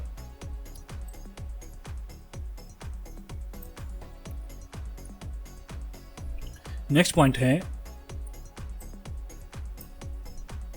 भारत सरकार ने देशी रियासत विभाग गृह मंत्रालय के अधीन बनाया है। भारत सरकार ने देशी रियासत विभाग गृह मंत्रालय के अधीन बनाया है। सरदार वल्लभ भाई पटेल और वीपी मेनन के प्रयास से भारतीय देशी रियासतों का भारत संघ में शामिल करने में सफलता मिली। सरदार वल्लभ भाई पटेल और वीपी मेनन के प्रयास से भारतीय देशी रियासतों को भारत संघ में शामिल करने में सफलता मिली। सरदार वल्लभ भाई पटेल को भारत का लौह पुरुष कहा जाता है। सरदार वल्लभ भाई पटेल को क्या कहा जाता है? भारत का लौह पुरुष। इन्हें भारत का बिस्मार्क भी कहा जाता है। सरदार वल्लभ भाई पटेल को भारत का बिस्मार्क और लौह पुरुष कहा जाता है। सरदार पटेल को भारत में एकीकरण का जनक माना जाता है। भारत में एकीकरण का जनक किसे माना जाता है? सरदार वल्लभ भाई पटेल को। 31 अक्टूबर को इनके जन्मदिन पर राष्ट्रीय एकता दिवस मनाया जाता है। 31 अक्टूबर को इनके जन्म दिवस पर राष्ट्रीय एकता दिवस मनाया जाता है। उसके बाद है 2021 ईस्वी में भारत के पास 39.25 गीगावाट की कुल संस्थापित क्षमता के साथ दुनिया की चौथी सबसे बड़ी पवन संस्थापित क्षमता है और गुजरात भारत का सर्वाधिक पवन संभावित क्षमता वाला राज्य है। 2021 ईस्वी में भारत के पास 39.25 गीगावाट की कुल संस्थापित क्षमता के साथ दुनिया की चौथी सबसे बड़ी पवन संस्थापित क्षमता है और गुजरात भारत का सर्वाधिक पवन संभावित क्षमता वाला राज्य है। भारत में पवन ऊर्जा उत्पादन के लिए उपयुक्त प्रदेश तमिलनाडु, आंध्र प्रदेश, गुजरात, कर्नाटक और केरल है। भारत में पवन ऊर्जा उत्पादन के लिए उपयुक्त प्रदेश तमिलनाडु, आंध्र प्रदेश, गुजरात, कर्नाटक और केरल है। एशिया का सबसे बड़ा पवन ऊर्जा उत्पादन केंद्र गुजरात के कच्छ जिला स्थित मांडवी में है। एशिया का सबसे बड़ा पवन ऊर्जा उत्पादन केंद्र गुजरात के कच्छ जिला में स्थित मांडवी में है। एशिया का सबसे बड़ा पवन फार्म तमिलनाडु के मुप्पंडल में स्थित है। एशिया का सबसे बड़ा पवन फार्म तमिलनाडु के मुप्पंडल में है। उसके बाद है राष्ट्रीय पवन ऊर्जा संस्थान की स्थापना 1998 ईस्वी में एक स्वायत्त संस्था के रूप में की गई। राष्ट्रीय पवन ऊर्जा संस्थान की स्थापना 1998 ईस्वी में एक स्वायत्त संस्थान के रूप में की गई। 31 मार्च 2021 ईस्वी तक भारत में पवन ऊर्जा उत्पादन की क्षमता कितनी है? गुजरात में 84,431.33 मेगावाट, राजस्थान में 88,770 मेगावाट, महाराष्ट्र में 45,394 मेगावाट और तमिलनाडु में 33,799 मेगावाट। उसके बाद है Amazon.com INC के संस्थापक कौन है? Jeff Bezos. और प्रमुख साइटें और उनका संस्थापक गूगल का लैरी पेज और सर्गेई ब्रिन 1998 में, फेसबुक का मार्क जुकरबर्ग 2004 में, इंटरनेट का टिम बर्नर्स-ली 1989 में, हॉटमेल का सबीर भाटिया और जैक स्मिथ 1996 में, रेडिफ मेल का अजित बालकृष्ण 1995 में। Amazon.com INC के कौन है संस्थापक? जेफ बेजोस, गूगल का लैरी पेज व सर्गेई ब्रिन, फेसबुक का मार्क जुकरबर्ग, इंटरनेट का टिम बर्नर्स-ली, हॉटमेल का सबीर भाटिया और जैक स्मिथ, रेडिफ मेल का अजित बालकृष्ण। अगला पॉइंट है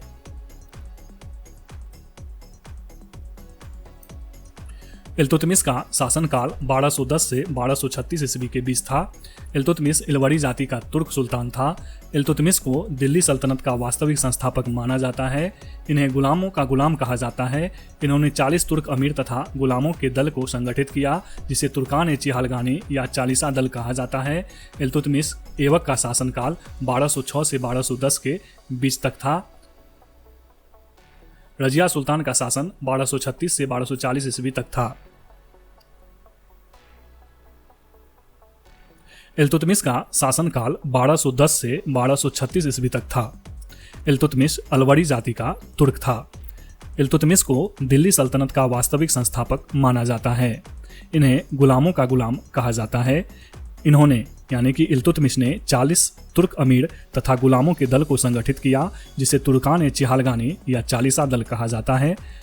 कुतुबुद्दीन ऐबक का शासनकाल 1206 से 1210 ईस्वी तक था। रजिया सुल्तान का शासनकाल 1236 से 1240 ईस्वी तक था।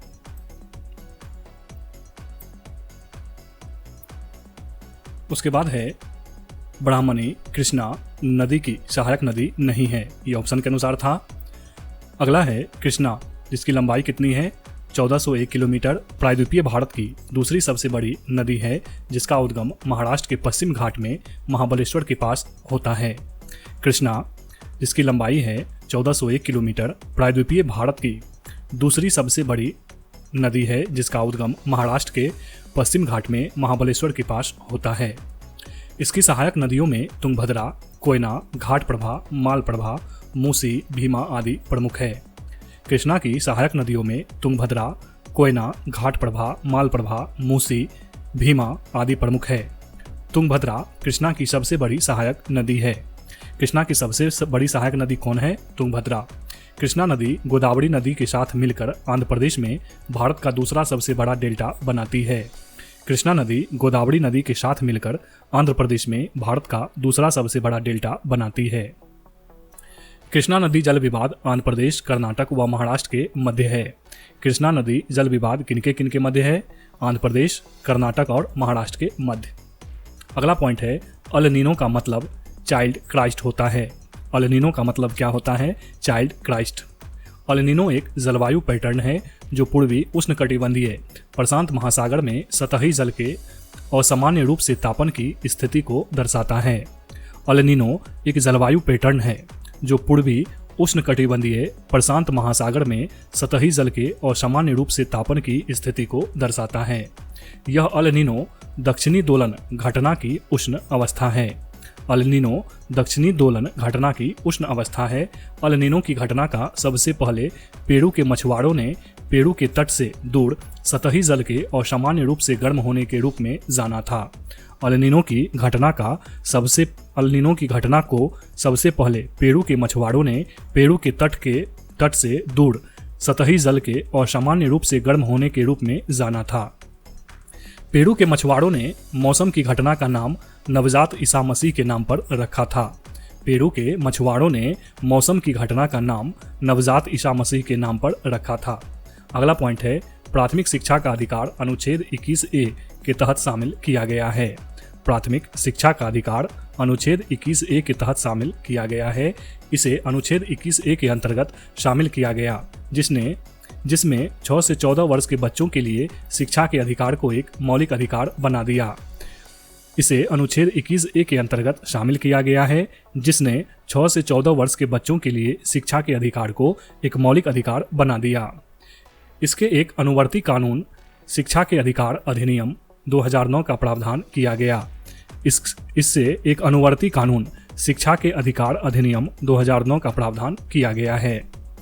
उसके बाद है अनुच्छेद 20, किसी भी अभियुक्त या दोषी करार व्यक्ति, चाहे वह नागरिक हो या विदेशी या कंपनी व परिषद का कानूनी व्यक्ति हो, उसके विरुद्ध मनमाने और अतिरिक्त दंड से संरक्षण का प्रदान करता है।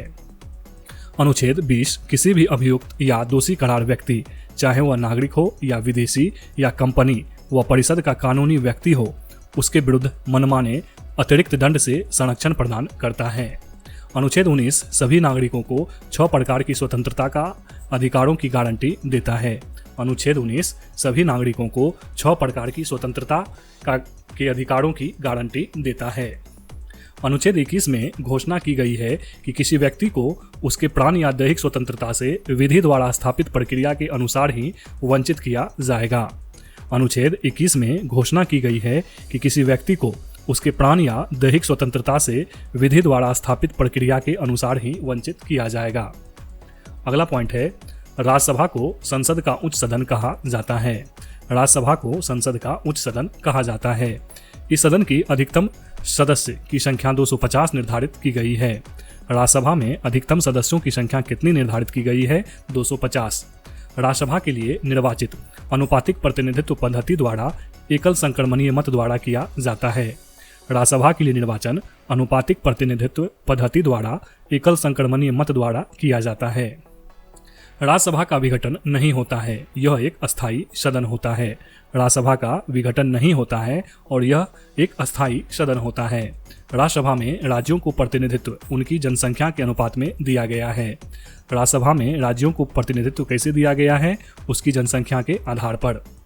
राज्यसभा का गठन 3 अप्रैल 1952 ईस्वी को किया गया था। राज्यसभा का गठन कब किया गया था? 3 अप्रैल 1952 को। लोकसभा संसद का प्रथम या निम्न सदन होता है। लोकसभा संसद का प्रथम या निम्न सदन होता है। अगला पॉइंट है, निवल राष्ट्रीय उत्पाद के संबंध में कथन सही है कि एनएनपी प्राप्त करने के लिए जीएनपी में से मूल्यह्रास को घटाया जाता है। निवल राष्ट्रीय उत्पाद के संबंध एनएनपी के संबंध में कथन सही है कि एनएनपी प्राप्त करने के लिए जीएनपी में से मूल्यह्रास घटाया जाता है। यहाँ संबंध 2 बार आ गया है। लिखा है निवल राष्ट्रीय उत्पाद के संबंध में कथन सही है कि एनएनपी प्राप्त करने के लिए जीएनपी में से मूल्यह्रास को घटाया जाता है। अगला पॉइंट है, जीडीपी किसी देश के अंदर एक वित्तीय वर्ष में कुल वस्तुओं और सेवाओं का प्राप्त योग होता है। जीडीपी क्या होता है? जीडीपी किसी देश के अंदर एक वित्तीय वर्ष में कुल वस्तुओं और सेवाओं का प्राप्त योग होता है। सकल राष्ट्रीय उत्पाद प्राप्त करने के लिए जीडीपी में से देश के अंदर विदेशी नागरिकों द्वारा उत्पादित आय को घटाकर और देश के विदेशों में रह रहे नागरिकों की आय को जोड़ना पड़ता है। सकल राष्ट्रीय उत्पाद प्राप्त करने के लिए जीडीपी में से देश के अंदर विदेशी नागरिकों द्वारा उत्पादित आय को घटाकर और देश के विदेशों में रह रहे नागरिकों की आय को जोड़ना पड़ता है। जीएनपी में से मूल्यह्रास को घटाकर एनएनपी प्राप्त किया जाता है। जीएनपी में से मूल्यह्रास को घटाकर एनएनपी प्राप्त किया जाता है। अगला पॉइंट है, तीसरी बौद्ध परिषद की तारीख 250 बीसी थी। तीसरी बौद्ध परिषद की तारीख कब थी? 250 बीसी। तीसरी बौद्ध परिषद का आयोजन पाटलिपुत्र में हुआ था। तीसरी बौद्ध संगति या परिषद का आयोजन कहाँ पर हुआ था? पाटलिपुत्र में। इसका आयोजन मोगल्लीपुत्तिस ने अशोक के शासनकाल में किया था। इसका आयोजन मोगल्लीपुत्तिस ने अशोक के शासनकाल में किया था। कहाँ पर? पाटलिपुत्र में। बौद्ध धर्म का प्रचार प्रसार करने के लिए 4 बौद्ध संगतियों का आयोजन किया गया था। चलिए बॉक्स में देखते हैं। प्रथम बौद्ध संगति कब हुआ था? 483 ईसा पूर्व। द्वितीय बौद्ध संगति 383 ईसा पूर्व। तृतीय बौद्ध संगति 250 ईसा पूर्व और चतुर्थ बौद्ध संगति प्रथम शताब्दी ईसा पूर्व में ईस्वी सन में। प्रथम शताब्दी ईस्वी सन में चौथी बौद्ध संगति। प्रथम बौद्ध संगति हुआ था राजगिरी में, द्वितीय वैशाली में, तृतीय पाटलिपुत्र में और चौथा कश्मीर के कुंडलवन में। प्रथम बौद्ध संगति के समय शासक कौन था? अजातशत्रु। द्वितीय बौद्ध संगति के समय कालाशोक, तृतीय बौद्ध संगति के समय अशोक और चतुर्थ बौद्ध संगति के समय कनिष्क। चलिए एक बार फिर से रिपीट कर लेते हैं। प्रथम बौद्ध संगति 483 ईसा पूर्व राजगिरी अजातशत्रु। द्वितीय बौद्ध संगति 383 ईसा पूर्व वैशाली कालाशोक।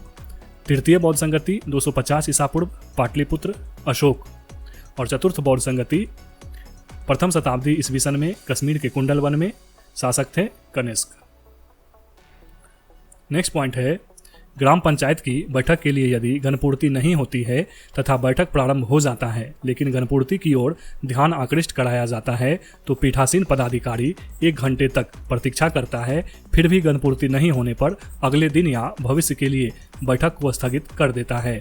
ग्राम पंचायत की बैठक के लिए गणपूर्ति सदस्यों की संख्या की आधी होगी। ग्राम पंचायत की बैठक के लिए गणपूर्ति सदस्यों की संख्या की आधी होगी। ग्राम पंचायत की बैठक में निम्न कार्य के लिए विचार विमर्श किया जाता है। कौन कौन से कार्य हैं? वार्षिक बजट तैयार करना, लोक संपत्ति से अतिक्रमण हटाना, बंजर भूमि का विकास करना, चारागाह का विकास करना। ग्राम पंचायत की बैठक में निम्न कार्य के लिए विचार विमर्श किया जाता है। वार्षिक बजट तैयार करना, लोक संपत्ति से अतिक्रमण हटाना, बंजर भूमि का विकास करना और चारागाह का विकास करना। अगला पॉइंट है, गोलकुंडा राजवंश की स्थापना कुली कुतुब शाह ने की थी। गोलकुंडा राजवंश की स्थापना किसने की थी? कुली कुतुब शाह ने। गोलकुंडा किले से दूर पर स्थित कुतुबशाही मकबरा फारसी, हिंदू और पठानी वास्तुकला की शैलियों में निर्मित है। गोलकुंडा किले से दूर पर स्थित कुतुबशाही मकबरा फारसी, हिंदू और पठानी वास्तुकला की शैलियों में निर्मित है। गोलकुंडा हैदराबाद के पश्चिम भाग में स्थित है। गोलकुंडा कहाँ पर है? हैदराबाद के पश्चिम भाग में। यहाँ मूल रूप से वारंगल के राजाओं के शासनकाल में एक मिट्टी का किला था। यहाँ पर मूल रूप से वारंगल के राजाओं के शासनकाल में एक मिट्टी का किला था। कुतुब शाही वंश की स्थापना 1518 ईस्वी में कुली कुतुब शाह द्वारा की गई थी। कुतुब शाही राजवंश की स्थापना 1518 ईस्वी में कुली कुतुब शाह के द्वारा की गई थी। 1687 ईस्वी में मुगल सम्राट औरंगजेब ने गोलकुंडा किले को जब्त कर लिया और राज पर कब्जा कर लिया। 1687 ईस्वी में मुगल सम्राट औरंगजेब ने गोलकुंडा किले को जब्त कर लिया और राज पर कब्जा कर लिया। आदिल शाह ने आदिल शाही वंश कब 1489 से 1686 ईस्वी में स्थापित की थी। आदिल शाह ने आदिल शाही वंश कब स्थापित की थी? 1489 से 1686 के बीच। अलाउद्दीन हसन बहमन शाह बहमनी सल्तनत के संस्थापक थे। अलाउद्दीन हसन बहमन शाह बहमनी सल्तनत के संस्थापक थे। अगला पॉइंट है, लोकसभा को स्थगित करने की शक्ति अध्यक्ष के पास होती है। लोकसभा को स्थगित करने की शक्ति किसके पास होती है? अध्यक्ष के पास। उसके बाद है, लोकसभा की बैठक को स्थगन या अनिश्चित काल के लिए स्थगन या सत्रावसान या विघटन द्वारा समाप्त किया जा सकता है। लोकसभा की बैठक को स्थगन या अनिश्चित काल के लिए स्थगन या सत्रावसान या विघटन द्वारा समाप्त किया जा सकता है। स्थगन द्वारा बैठक को कुछ निश्चित समय, जो कुछ घंटे, दिन या सप्ताह हो सकता है, के लिए निलंबित किया जा सकता है। स्थगन द्वारा बैठक को कुछ निश्चित समय, जो कुछ घंटे, दिन या सप्ताह हो सकता है, के लिए निलंबित किया जा सकता है। सत्रावसान द्वारा न केवल बैठक बल्कि सदन के सत्र को भी समाप्त किया जाता है। सत्रावसान द्वारा न केवल बैठक बल्कि सदन के सत्र को भी समाप्त किया जाता है। सत्रावसान की घोषणा राष्ट्रपति द्वारा की जाती है। सत्रावसान की घोषणा कौन करते हैं? राष्ट्रपति। लोकसभा में विपक्ष के नेता को राजकोष से वेतन प्राप्त होता है। लोकसभा में विपक्ष के नेता को कहां से वेतन मिलता है? राजकोष से। भूतपूर्व संसद सदस्यों के लिए पेंशन व्यवस्था 1976 ईस्वी से लागू की गई। भूतपूर्व संसद सदस्यों के लिए पेंशन व्यवस्था कब से लागू की गई? 1976 से। अगला पॉइंट है, भारत में खनिजों में सबसे समृद्ध पठार छोटा नागपुर है। भारत में खनिजों में सबसे समृद्ध पठार कौन सा है? छोटा नागपुर का पठार। इसका विस्तार मुख्यतः झारखंड राज्य में स्थित है। छोटा नागपुर पठार का विस्तार मुख्यतः कहाँ पे है? झारखंड में। दामोदर नदी रांची के पठार को हजारीबाग के पठार से अलग करती है। यह छोटा नागपुर के पठार की सबसे बड़ी नदी है। दामोदर नदी रांची के पठार को हजारीबाग के पठार से अलग करती है।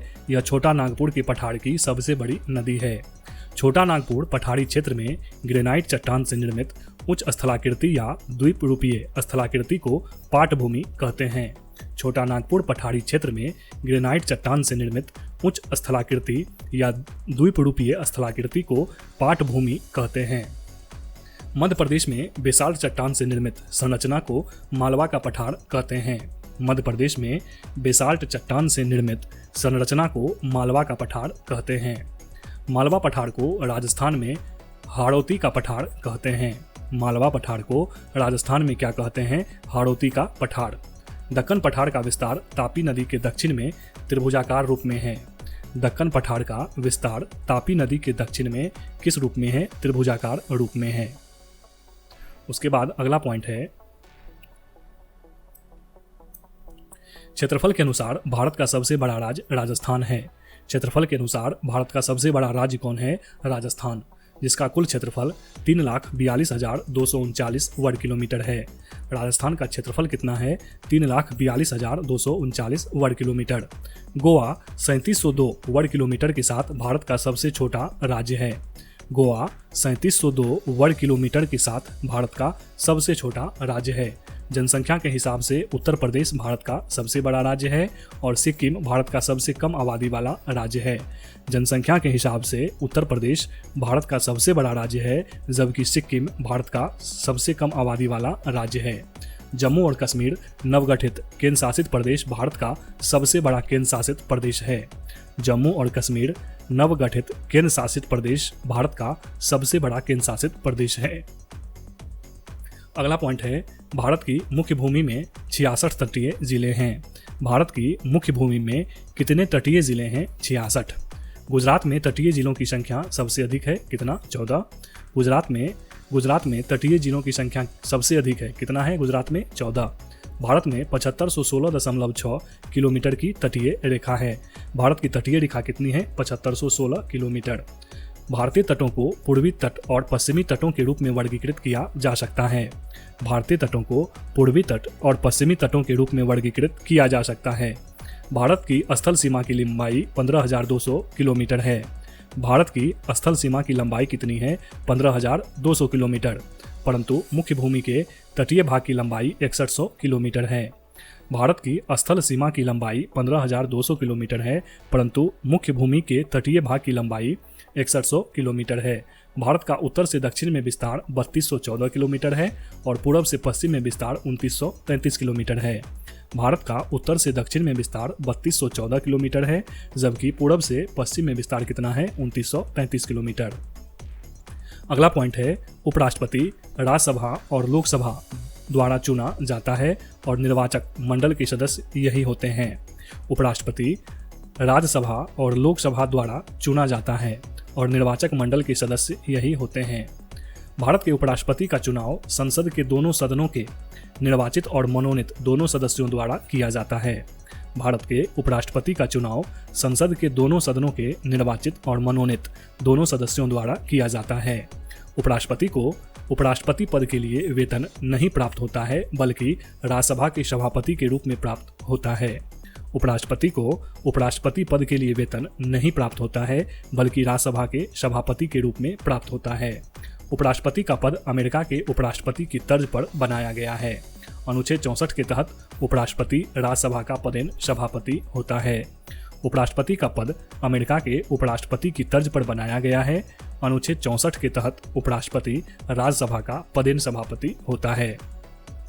भारत का पहला उपराष्ट्रपति डॉक्टर सर्वपल्ली राधाकृष्णन बने थे। भारत के पहले उपराष्ट्रपति कौन बने थे? डॉक्टर सर्वपल्ली राधाकृष्णन।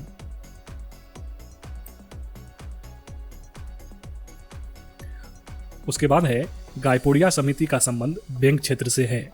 गायपोडिया समिति का संबंध किससे है? बैंक क्षेत्र से। उसके बाद है, प्रमुख समिति और उनका क्षेत्र या विषय। मीरा सेठ समिति हथकरघा के विकास से संबंधित है। सत्यम समिति वस्त्र नीति से। खुसरो समिति कृषि साख से। रेखी समिति अप्रत्यक्ष कर से। मल्होत्रा समिति बीमा क्षेत्र से। मीरा सेठ समिति हथकरघा के विकास से। सत्यम समिति वस्त्र नीति से। खुसरो समिति कृषि साख से। रेखी समिति का संबंध है अप्रत्यक्ष कर से। मल्होत्रा समिति बीमा क्षेत्र से। उसके बाद है, आबिद हुसैन समिति लघु उद्योग से, राजा चलैया समिति कर सुधार से। आबिद हुसैन समिति लघु उद्योग से और राजा चलैया समिति का संबंध है कर सुधार से। नेक्स्ट पॉइंट है कंचनजंगा ग्रेटर हिमालय के अंतर्गत आता है। कंचनजंगा किसके अंतर्गत आता है? ग्रेटर हिमालय के अंतर्गत। ग्रेटर हिमालय की औसत ऊंचाई 6000 मीटर है। ग्रेटर हिमालय की औसत ऊंचाई कितनी है? 6000 मीटर। और कंचनजंगा ग्रेटर हिमालय के अंतर्गत आता है। विश्व की सबसे ऊंची चोटी एवरेस्ट, नेपाल, इसी पर्वत श्रेणी में स्थित है। कहाँ पे? ग्रेटर हिमालय में। विश्व की सबसे ऊंची चोटी एवरेस्ट जो कि नेपाल में स्थित है, इसी पर्वत श्रेणी में स्थित है, ग्रेटर हिमालय में। कंचनजंगा, नंगा पर्वत, नंदा देवी, कामेट एवं नामचा बड़वा आदि इसके प्रमुख कुछ महत्वपूर्ण शिखर हैं। कंचनजंगा, नंगा पर्वत, नंदा देवी, कामेट एवं नामचा बड़वा आदि इसके कुछ महत्वपूर्ण शिखर हैं।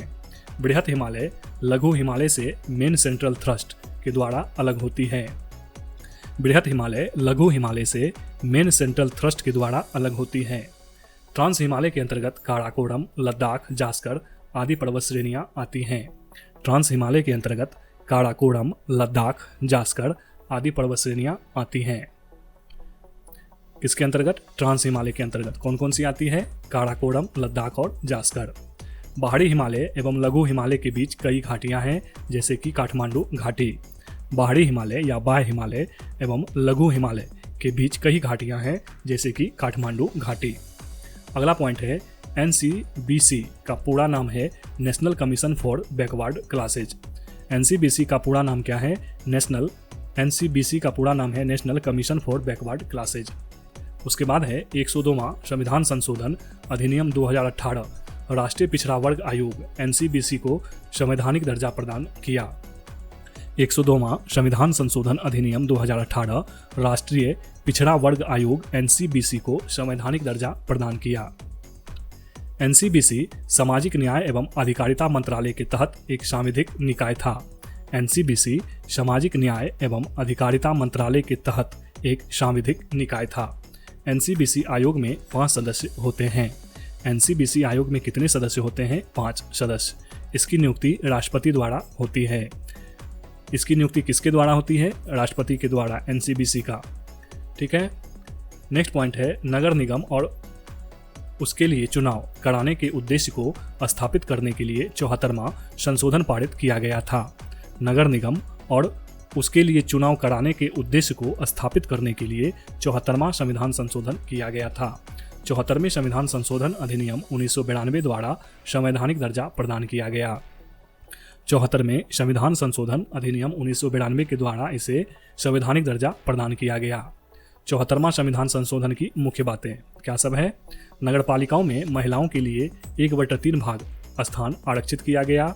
नगरपालिकाओं में अनुसूचित जाति तथा जनजातियों के लिए भी आरक्षण की व्यवस्था की गई।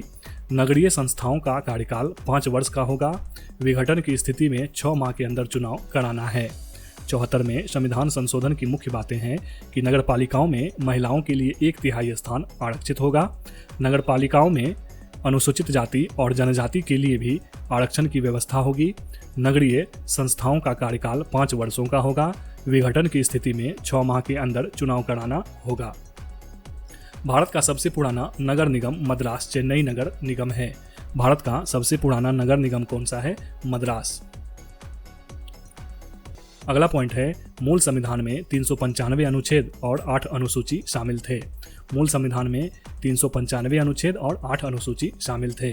संविधान को 26 नवंबर 1949 को संविधान सभा द्वारा पारित किया गया। उस समय कुल 22 भाग, 395 अनुच्छेद और 8 अनुसूची थी।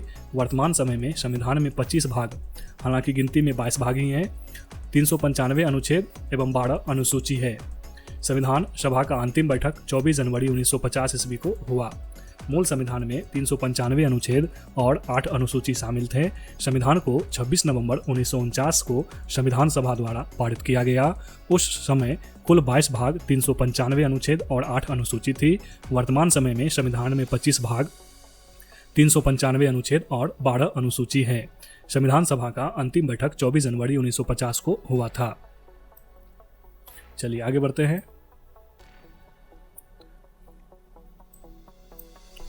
संविधान निर्माण की प्रक्रिया में कुल 2 वर्ष 11 महीना और 18 दिन का समय लगा। संविधान के प्रारूप पर कुल 114 दिन बहस हुई। संविधान निर्माण कार्य में कुल मिलाकर 63,96,729 रुपया व्यय हुआ। संविधान निर्माण की प्रक्रिया में कुल 2 वर्ष 11 महीना और 18 दिन का समय लगा। संविधान के प्रारूप पर कुल 114 दिन बहस हुई। संविधान निर्माण कार्य में कुल मिलाकर 63,96,729 रुपया व्यय हुआ। नेक्स्ट पॉइंट है, जिला परिषद का अध्यक्ष अपना त्यागपत्र जिला दंडाधिकारी को देता है। जिला परिषद का अध्यक्ष अपना त्यागपत्र किसे देता है? जिला दंडाधिकारी को। प्रत्येक जिला के लिए एक जिला परिषद का प्रावधान है। प्रत्येक जिला के लिए एक जिला परिषद का प्रावधान है। राज्य निर्वाचन आयोग के निर्देशन, नियंत्रण एवं पर्यवेक्षण में जिला परिषद के निर्वाचित सदस्य यथाशीघ्र अपने में से 2 सदस्यों को अध्यक्ष, क्रमशः अध्यक्ष एवं उपाध्यक्ष के रूप में निर्वाचित करेंगे। राज्य निर्वाचन आयोग के निर्देशन, नियंत्रण एवं पर्यवेक्षण में जिला परिषद के निर्वाचित सदस्य यथाशीघ्र अपने में से 2 सदस्यों को क्रमशः अध्यक्ष एवं उपाध्यक्ष के रूप में निर्वाचित करेंगे। जिला परिषद के प्रत्येक सदस्य को जिला परिषद की बैठकों में मतदान करने का अधिकार होता है। जिला परिषद के प्रत्येक सदस्य को जिला परिषद की बैठकों में मतदान करने का अधिकार होता है। नेक्स्ट पॉइंट है, तुगलक की शासन अवधि 1320 से 1414 ईस्वी तक था। गयासुद्दीन तुगलक तुगलक वंश का प्रथम शासक था। इन्होंने सिंचाई के लिए कुएं एवं नहरों का निर्माण करवाया था। कौन? गयासुद्दीन तुगलक। नहरों का निर्माण करने वाला गयासुद्दीन प्रथम सुल्तान था। तुगलक की शासन अवधि 1320 से 1414 ईस्वी के बीच थी। गयासुद्दीन तुगलक तुगलक वंश का प्रथम शासक था। इन्होंने सिंचाई के लिए कुएं एवं नहरों का निर्माण करवाया। नहरों का निर्माण करने वाला गयासुद्दीन प्रथम सुल्तान था। उसके बाद है बॉक्स में सल्तनत काल के वंश एवं उसका शासनकाल। मामलुक वंश 1206 से 1290 के बीच, खिलजी वंश 1290 से 1320, तुगलक वंश 1320 से 1414, सैयद वंश 1414 से 1451 और लोदी वंश 1451 से 1526। मामलुक वंश 1206 से 1290, खिलजी वंश 1290 से 1320, तुगलक वंश 1320 से 1414, सैयद वंश 1414 से 1451 और लोदी वंश 1451 से 1526 ईस्वी तक। अगला पॉइंट है, तमाशा महाराष्ट्र राज्य का लोक नृत्य है। इस नृत्य के माध्यम से पौराणिक कथाओं को सुनाया जाता है। इसमें मुख्य रूप से महिलाएं भाग लेती हैं। इस नृत्य में ढोलकी, ड्रम, तुनतुनी, मंजीरा का प्रयोग होता है। तमाशा नृत्य महाराष्ट्र के कोल्हाटी समुदाय द्वारा किया जाता है। जट जटिन बिहार में प्रचलित प्रसिद्ध लोक नृत्य है। रासलीला उत्तर प्रदेश का एक प्रसिद्ध लोक नृत्य है। सरहुल नृत्य छोटा नागपुर क्षेत्र में जनजातियों द्वारा किया जाने वाला नृत्य है। तमाशा महाराष्ट्र राज्य का लोक नृत्य है। इस नृत्य के माध्यम से पौराणिक कथाओं को सुनाया जाता है। इसमें मुख्य रूप से महिलाएं भाग लेती है। किसमें? तमाशा में। इस नृत्य में ढोलकी, ड्रम, तुनतुनी, मंजीरा का प्रयोग होता है। तमाशा नृत्य महाराष्ट्र के कोल्हाटी समुदाय द्वारा किया जाता है। उसके बाद है जट जटिन बिहार में प्रचलित प्रसिद्ध लोक नृत्य है। रासलीला उत्तर प्रदेश का एक प्रसिद्ध लोक नृत्य है। सरहुल नृत्य छोटा नागपुर क्षेत्र में जनजातियों द्वारा किया जाने वाला नृत्य है। अगला पॉइंट है, CPIRL consumer price index for the rural labours के लिए काम करता है। CPIRL consumer price index for the rural labours के लिए काम करता है। यह खुदरा खरीदार के दृष्टिकोण से मूल्य परिवर्तन को मापता है। CPIRL खुदरा खरीदार के दृष्टिकोण से मूल्य परिवर्तन को मापता है। CPI के 4 प्रकार होते हैं। कौन कौन से हैं? औद्योगिक श्रमिक, कृषि मजदूर, ग्रामीण मजदूर और CPI ग्रामीण शहरी संयुक्त। CPI के 4 प्रकार हैं: औद्योगिक श्रमिक, कृषि मजदूर, ग्रामीण मजदूर और CPI ग्रामीण शहरी संयुक्त। CPI का आधार वर्ष क्या है? 2012। CPI का आधार वर्ष है 2012। उसके बाद है हर्यक दक्षिण भारत का एक राजवंश नहीं था, यह ऑप्शन के अनुसार था। उसके बाद है हर्यक वंश का संस्थापक बिंबिसार थे। बिंबिसार इस वंश का प्रथम शासक था। 15 वर्ष की आयु में मगध साम्राज्य की बागडोर संभालने वाले बिंबिसार ने लगभग 52 वर्षों तक शासन किया। वाकाटक राजवंश की स्थापना लगभग 255 ईस्वी में विंध्य शक्ति नामक व्यक्ति ने की थी। कल्याणी के चालुक्य वंश की स्थापना तैलप द्वितीय ने की थी, जिसकी राजधानी क्या थी? मान्यखेत। हर्यक वंश का संस्थापक बिंबिसार थे। बिंबिसार इस वंश का प्रथम शासक थे। 15 वर्ष की आयु में मगध साम्राज्य की बागडोर संभालने वाले बिंबिसार ने लगभग 52 वर्षों तक शासन किया। वाकाटक राजवंश की स्थापना लगभग 255 ईस्वी में विंध्य शक्ति नामक व्यक्ति ने की थी। कल्याणी के चालुक्य वंश की स्थापना तैलप द्वितीय ने की थी, जिसकी राजधानी क्या थी? मान्यखेत।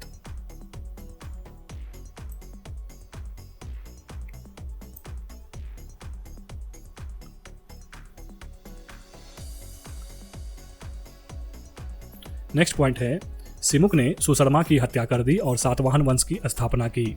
सातवाहन आंध्र वंश शासकों ने अपनी राजधानी प्रतिष्ठान पैठान में स्थापित किया। सिमुक ने सुशर्मा की हत्या कर दी और सातवाहन वंश की स्थापना की। सिमुक ने सुशर्मा की हत्या कर दी और सातवाहन वंश की स्थापना की। सातवाहन, जिसे आंध्र वंश भी कहा जाता है, के शासकों ने अपनी राजधानी प्रतिष्ठान पैठान में स्थापित किया। अगला पॉइंट है, ओलंपिक खेलों के मैराथन इवेंट में 42.195 मीटर दूरी तय की जानी चाहिए। ओलंपिक खेलों के मैराथन इवेंट में 42.195 मीटर दूरी तय की जानी चाहिए। प्रथम ओलंपिक खेल की शुरुआत 776 BC में हुआ था। प्रथम ओलंपिक खेलों का शुरुआत कब हुआ था? 776 BC यानी कि ईसा पूर्व में। आधुनिक ओलंपिक खेल की शुरुआत हुई 1896 में। आधुनिक ओलंपिक खेल की शुरुआत कब हुई? 1896 में। 2024 में ओलंपिक खेल का आयोजन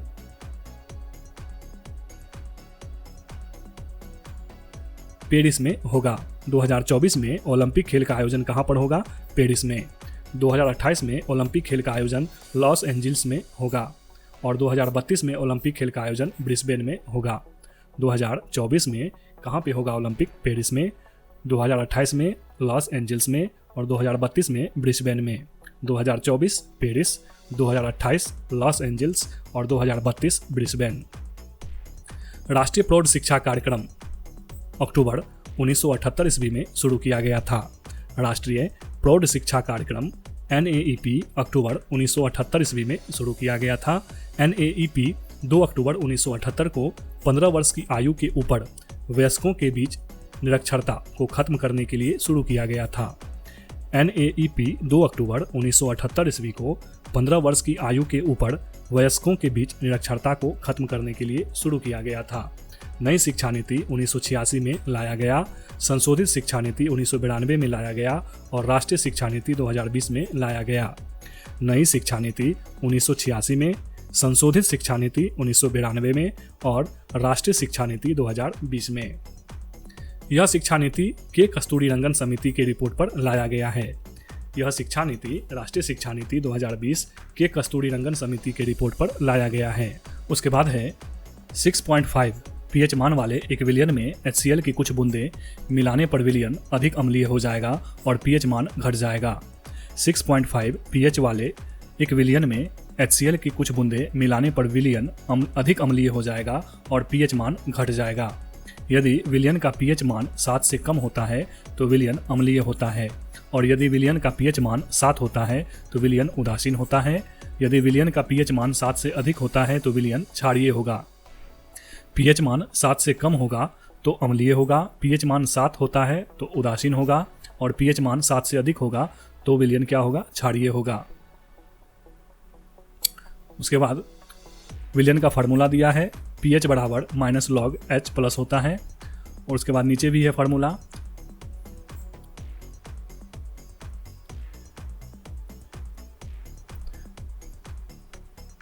चलिए आगे बढ़ते हैं।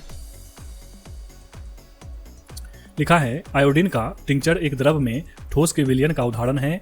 इसमें आयोडीन ठोस तथा घोल अल्कोहल द्रव होता है। आयोडीन का टिंचर एक द्रव में ठोस के विलयन का उदाहरण है। इसमें आयोडीन ठोस तथा घोल अल्कोहल द्रव होता है। उसके बाद है बॉक्स में कोलाइडी विलयन, परिक्षेप अवस्था, परिक्षेपण माध्यम और उसका उदाहरण। झाग, फेन या फोम। इसका परीक्षित अवस्था क्या है? गैस। परिक्षेपण माध्यम है द्रव और उदाहरण क्या हुआ इसका? साबुन का झाग, सोडा वाटर। ठोस झाग, परीक्षित अवस्था गैस, परिक्षेपण माध्यम ठोस, उदाहरण है केक ब्रेड।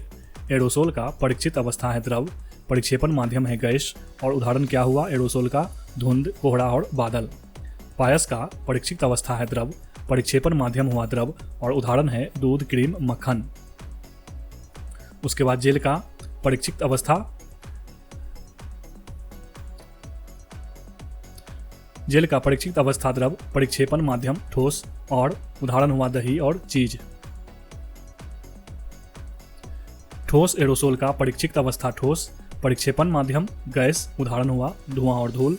सॉल का परीक्षित अवस्था ठोस, परिक्षेपण माध्यम द्रव और उदाहरण हो गया रंग, पेंट और स्याही। ठोस सोल का परीक्षित अवस्था ठोस, परिक्षेप माध्यम ठोस और उदाहरण हुआ मिश्र धातुएं और रत्न। चलिए आगे बढ़ते हैं। उसके बाद है पुरुषों में विरसन कोष में विरसन होता है। पुरुषों में विरसन कोष में क्या होता है? विरसन। पुरुषों में एक जोड़ी विरसन होते हैं जिन्हें प्राथमिक नर जनन अंग कहा जाता है। शुक्राणु उत्पादन के लिए शरीर के तापमान से कम ताप की आवश्यकता होती है। यही कारण है कि विरसन शरीर से बाहर थैली में स्थित होते हैं। दोनों विरसनों में पतली एवं कुंडलित नलिकाएं होती हैं जिन्हें शुक्रजनन नलिकाएं कहा जाता है। इन नलिकाओं में शुक्राणुओं का निर्माण होता है। प्रोस्टेट ग्रंथि मूत्राशय एवं शीशन के मध्य स्थित होती है। यह शुक्राणुओं को पोषण एवं सुरक्षा प्रदान करता है। शुक्राणु एक थैलीनुमा संरचना है जो मूत्राशय के नीचे तथा शुक्रवाहिका के किनारे स्थित होता है। पुरुषों में विरसन कोष में विरसन होता है। पुरुषों में एक जोड़ी विरसन होते हैं जिन्हें प्राथमिक नर जनन अंग कहा जाता है। शुक्राणु उत्पादन के लिए शरीर में तापमान से कम ताप की आवश्यकता होती है।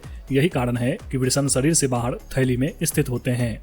दोनों विरसनों में पतली एवं कुंडलित नलिकाएं होती हैं जिन्हें शुक्रजनक नलिकाएं कहा जाता है। इन नलिकाओं में शुक्राणुओं का निर्माण होता है। प्रोस्टेट ग्रंथि मूत्राशय एवं शीशन के मध्य स्थित होती हैं। यह शुक्राणुओं को पोषण एवं सुरक्षा प्रदान करता है। शुक्राशय एक थैलीनुमा संरचना है जो मूत्राशय के नीचे तथा शुक्रवाहिका के किनारे स्थित होता है। उसके बाद है 88 ग्राम कार्बन डाइऑक्साइड में कार्बन के 12.044 गुना 10 पर पावर 23 परमाणु मौजूद होते हैं। और उसके बाद ये सॉल्व किया गया है फार्मूला से। चलिए आगे है तत्व X का परमाणु क्रमांक 15 होगा जो तीसरे आवर्त से संबंधित है तथा अक्रिय गैस विन्यास प्राप्त करने के लिए XQ ऋणायन बनाता है। तत्व X की आवर्त सारणी में स्थिति तीसरे आवर्त के अक्रिय गैस का इलेक्ट्रॉनिक विन्यास होता है 288। अक्रिय गैस प्राप्त करने के लिए इलेक्ट्रॉन की संख्या है 3। इसलिए तत्व का परमाणु संख्या कितना हो जाएगा? 18 - 3 यानी कि 15। उसके बाद है परमाणु क्रमांक 15 वाले तत्व फास्फोरस हैं। इसका परमाणु द्रव्यमान कितना है? 31। परमाणु क्रमांक 15 वाले तत्व क्या है? फास्फोरस। और इसका परमाणु क्रमांक कितना है? 31। उसके बाद है वस्तु को उत्तल लेंस के अक्ष पर उसके फोकस F1 और प्रकाशिक केंद्र O के बीच एक बिंदु पर रखा जाता है तो प्रतिबिंब आभासी और बड़ा बनता है। वस्तु को उत्तल लेंस के अक्ष पर उसके फोकस और प्रकाशिक केंद्र O के बीच एक बिंदु पर रखा जाता है तो प्रतिबिंब आभासी और बड़ा बनता है। उसके बाद है उत्तल लेंस द्वारा बने प्रतिबिंब, वस्तु की स्थिति, प्रतिबिंब की स्थिति और प्रतिबिंब की प्रकृति। जब वस्तु की स्थिति अनंत पर हो तो प्रतिबिंब F2 पर और प्रतिबिंब की प्रकृति कैसा होगा? वास्तविक, बहुत छोटा और उल्टा होगा। वस्तु जब अनंत पर हो तो प्रतिबिंब कहाँ पर बनेगा? F2 पर। और प्रतिबिंब कैसा बनेगा? वास्तविक, बहुत छोटा और उल्टा। जब वस्तु 2F1 से परे हो तो प्रतिबिंब बनेगा F2 और 2F2 के बीच और प्रतिबिंब बनेगा वास्तविक, छोटा और उल्टा। जब वस्तु 2F1 पर हो तो प्रतिबिंब बनेगा 2F2 पर और प्रतिबिंब होगा वास्तविक, बराबर और उल्टा।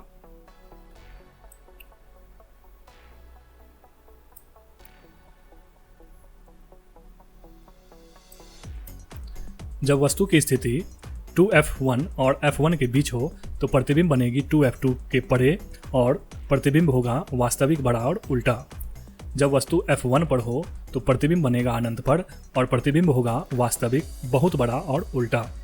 जब वस्तु की स्थिति O और F1 के बीच हो तो प्रतिबिंब बनेगा लेंस के उसी ओर जिस ओर वस्तु है और प्रतिबिंब होगा आभासी, शीशा तथा आवर्धित। उसके बाद है विद्युत जनित यांत्रिक ऊर्जा को विद्युत ऊर्जा में परिवर्तित करता है। विद्युत जनित यांत्रिक ऊर्जा को विद्युत ऊर्जा में परिवर्तित करता है। जनित्र विद्युत चुंबकीय प्रेरण के सिद्धांत पर आधारित है। जनित्र जो है विद्युतीय चुंबकीय प्रेरण के सिद्धांत पर आधारित होता है। विद्युत मोटर विद्युत ऊर्जा को यांत्रिक ऊर्जा में परिवर्तित करता है। विद्युत मोटर क्या करता है? विद्युत ऊर्जा को यांत्रिक ऊर्जा में परिवर्तित। विद्युत चुंबकीय प्रेरण सिद्धांत का उपयोग विद्युत जनित्र या डायनेमो के निर्माण में किया जाता है। विद्युत चुंबकीय प्रेरण सिद्धांत का उपयोग विद्युत जनित्र या डायनेमो के निर्माण में किया जाता है। उसके बाद है फैराडे विद्युत चुंबकीय प्रेरण का नियम। फैराडे का प्रथम नियम क्या कहता है? जब किसी बंद परिपथ से संबद्ध चुंबकीय फ्लक्स के मान में परिवर्तन होता है तो परिपथ में विद्युत वाहक बल उत्पन्न हो जाता है। इस उत्पन्न विद्युत वाहक बल को प्रेरित चुंबकीय वाहक बल कहते हैं।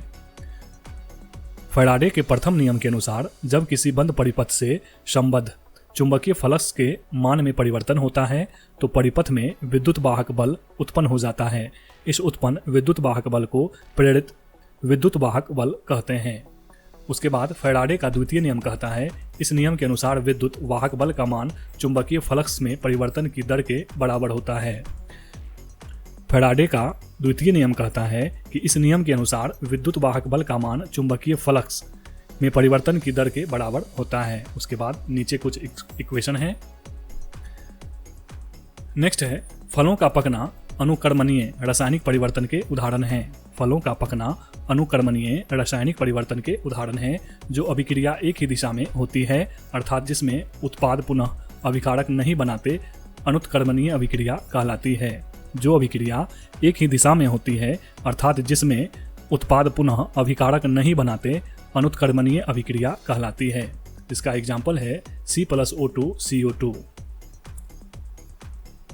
जिस अभिक्रिया में अभिकारकों से उत्पाद बनने के बाद उत्पादों से पुनः अभिकारक भी बनने लगते हैं तो इसे उत्कर्मणीय अभिक्रिया कहते हैं। जिस अभिक्रिया में अभिकारकों से उत्पाद बनने के बाद उत्पादों से पुनः अभिकारक भी बनते हैं तो इसे उत्कर्मणीय अभिक्रिया कहते हैं।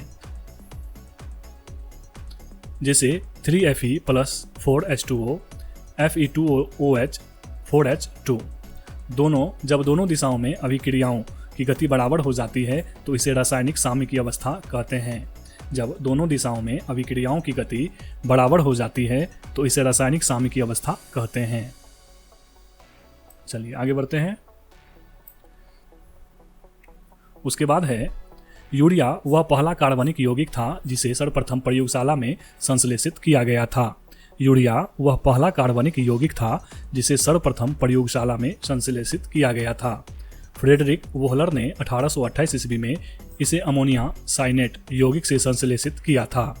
फ्रेडरिक वोहलर ने 1828 ईस्वी में इसे यूरिया को अमोनियम साइनेट यौगिक से संश्लेषित किया था। उसके बाद उसका इक्वेशन दिया हुआ है नीचे। फिर है जीवन शक्ति का सिद्धांत बर्जिलियस ने दिया था जिसके अनुसार कार्बनिक यौगिक का निर्माण एक अदृश्य जीवन शक्ति के द्वारा होता है, इसे कृत्रिम विधि से नहीं बनाया जा सकता है। जीवन शक्ति का सिद्धांत बर्जिलियस ने दिया था जिसके अनुसार कार्बनिक यौगिक का निर्माण एक अदृश्य जीवन शक्ति के द्वारा होता है, इसे कृत्रिम विधि से नहीं बनाया जा सकता है। यूरिया में 46% नाइट्रोजन की मात्रा पाई जाती है। यूरिया में नाइट्रोजन की मात्रा कितनी पाई जाती है? 46%। इमली में टार्टरिक अम्ल पाया जाता है। सिरका में एसिटिक अम्ल पाया जाता है। एथिलीन एक पादप हार्मोन है जिसका उपयोग फलों को पकाने में किया जाता है। इमली में टार्टरिक अम्ल पाया जाता है। सिरका में एसिटिक अम्ल और एथिलीन एक पादप हार्मोन है जिसका उपयोग फलों को पकाने में किया जाता है। नेक्स्ट है वाष्पीकरण के कारण ईथर की छोटी सी मात्रा हथेली पर ठंडक प्रदान करती है। जब हम अपनी हथेलियों पर एसीटोन, पेट्रोल या इत्र लगाते हैं तो यह जल्दी ही वाष्पित हो जाता है। वाष्पीकरण के दौरान ऊर्जा के नुकसान की भरपाई के लिए तरल कण हथेली की सतह से ऊर्जा को अवशोषित करते हैं और ठंडक प्रदान करते हैं।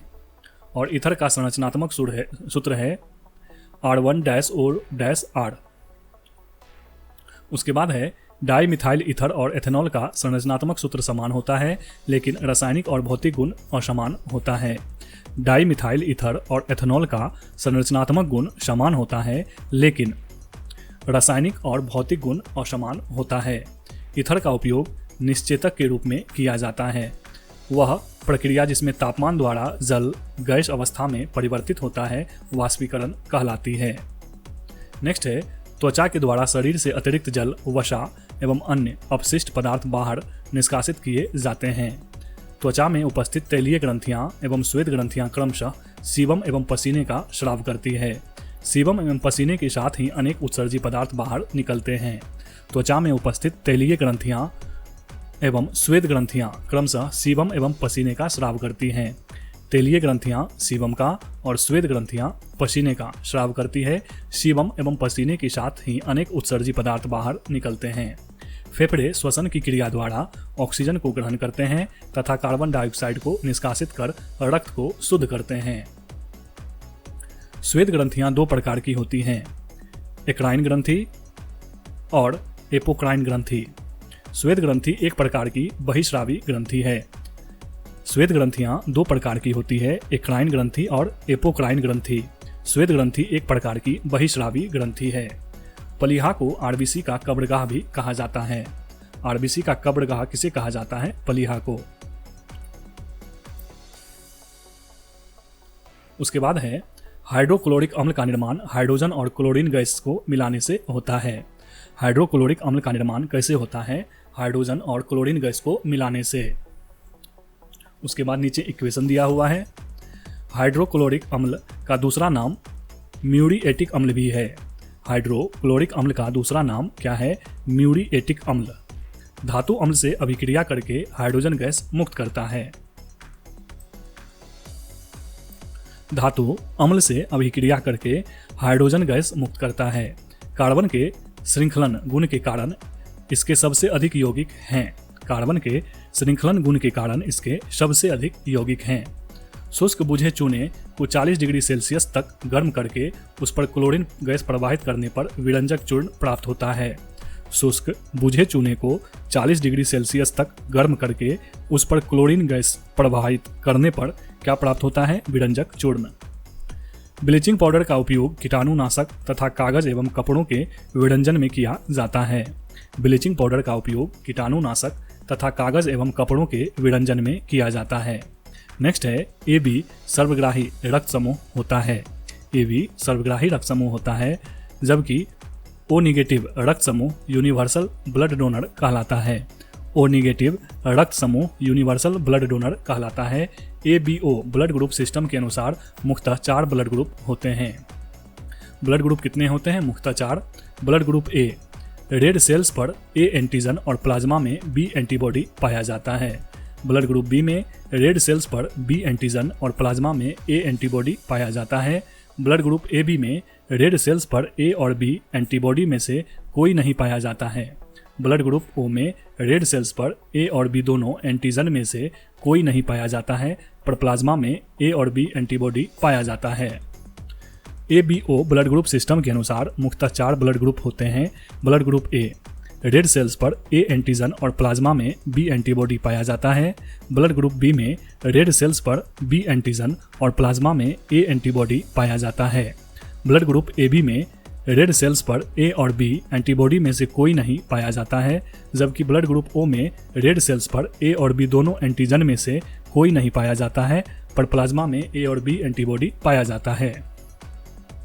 उसके बाद है ऑक्जेलिक अम्ल का प्रयोग कपड़े से सिहाई और जंग के धब्बे छुड़ाने के लिए किया जाता है। ऑक्जेलिक अम्ल का प्रयोग कपड़े से सिहाई और जंग के धब्बे छुड़ाने के लिए किया जाता है। किसका? ऑक्जेलिक अम्ल का। रंजक बनाने में ऑक्जेलिक अम्ल का प्रयोग किया जाता है। यह अत्यंत विषैला अम्ल है। इमली, अंगूर आदि में टार्टरिक अम्ल पाया जाता है। अम्ल स्वाद में खट्टा तथा जलीय विलयन में हाइड्रोजन पॉजिटिव आयन देता है। अम्ल नीले लिटमस पत्र को लाल कर देता है। क्षारक लाल लिटमस पत्र को नीला कर देता है।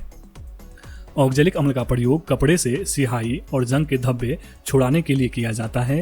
रंजक बनाने में ऑक्जेलिक अम्ल का प्रयोग किया जाता है। यह अत्यंत विषैला अम्ल है। इमली, अंगूर आदि में टार्टरिक अम्ल पाया जाता है। अम्ल स्वाद में खट्टा तथा जलीय विलयन में हाइड्रोजन पॉजिटिव आयन देता है। अम्ल नीले लिटमस पत्र को लाल कर देता है। क्षारक लाल लिटमस पत्र को नीला कर देता है। नेक्स्ट है कैडमियम तत्व संरचनात्मक तत्वों में नहीं आता है। यह ऑप्शन के अनुसार था। उसके बाद है संरचनात्मक तत्व। वे तत्व होते हैं जो किसी जीव के शरीर का निर्माण करते हैं, वृद्धि करने में सहायक होते हैं। संरचनात्मक तत्व वे तत्व होते हैं जो किसी जीव के शरीर का निर्माण करने में, वृद्धि करने में सहायक होते हैं, जैसे carbon, hydrogen, oxygen, nitrogen, calcium, phosphorus, potassium इत्यादि। कैडमियम का परमाणु संख्या 48 होता है। कैडमियम का परमाणु संख्या कितना होता है? 48। नाइट्रोजन रंगहीन ठोस, द्रव और गैस के रूप में मौजूद होते हैं। इसकी खोज डेनियल रदरफोर्ड ने किया था। नाइट्रोजन रंगहीन ठोस, द्रव और गैस के रूप में मौजूद होते हैं। इसकी खोज किसने किया था? रदरफोर्ड ने, डेनियल रदरफोर्ड ने। नेक्स्ट है चमगादड़ अंधेरे में भी आसानी से उड़ सकती है क्योंकि वो स्वयं के द्वारा उत्पन्न की गई पराध्वनि से रास्ता देखती है। चमगादड़ को स्तनधारी में वर्गीकृत किया गया है। चमगादड़ अंधेरे में शिकार को खोजने और फिर उस तक पहुंचने के लिए पराश्रव्य तरंगे उत्पन्न करता है, जिसे एकोलोकेशन प्रक्रिया कहते हैं। रोस्टिंग स्थिति में चमगादड़ उड़ते समय खुद को उल्टा लटका देते हैं। सबसे तेज उड़ने वाला चमगादड़ मैक्सिकन मुक्त पूंछ वाला चमगादड़ है। चमगादड़ अंधेरे में भी आसानी से उड़ सकती है क्योंकि वो स्वयं के द्वारा उत्पन्न की गई पराध्वनि से रास्ता देखती है। चमगादड़ को स्तनधारी में वर्गीकृत किया गया है। चमगादड़ अंधेरे में शिकार को खोलने और उस तक पहुंचने के लिए पराश्रव्य तरंगे उत्पन्न करता है, जिसे एकोलोकेशन प्रक्रिया कहते हैं। रोस्टिंग स्थिति में चमगादड़ उड़ते समय खुद को उल्टा लटका देते हैं। सबसे तेज उड़ने वाला चमगादड़ मैक्सिकन मुक्त पूंछ वाला चमगादड़ है। चलिए आगे देखते हैं क्या सब है। उसके बाद है विकृत गंधिता ऑक्सीकरण अभिक्रिया का उदाहरण है। विकृत गंधिता ऑक्सीकरण अभिक्रिया का उदाहरण है। खाद्य पदार्थों में उपस्थित तेल तथा वसा वाष्पशील प्रकृति वाले के मंद या धीमे ऑक्सीकरण से उनके गंध का बदल जाना विकृत गंधिता कहलाती है। खाद्य पदार्थों में उपस्थित तेल या वसा के मंद ऑक्सीकरण से उनके गंध का बदल जाना विकृत गंधिता कहलाती है। विकृत गंधित का कारण वायवीय ऑक्सीकरण होता है। विकृत गंधित का कारण क्या होता है? वायवीय ऑक्सीकरण। पानी तथा पनीर खुला रखने पर गंध देने लगते हैं, यह विकृत गंधिता का उदाहरण है। पानी तथा पनीर खुला रखने पर गंध देने लगते हैं, यह विकृत गंधिता का उदाहरण है। संयोजन अभिक्रिया में 2 या 2 से अधिक पदार्थ संयोग करके एकल उत्पाद का निर्माण करते हैं। संयोजन अभिक्रिया में 2 या 2 से अधिक पदार्थ संयोग करके एकल उत्पाद का निर्माण करते हैं।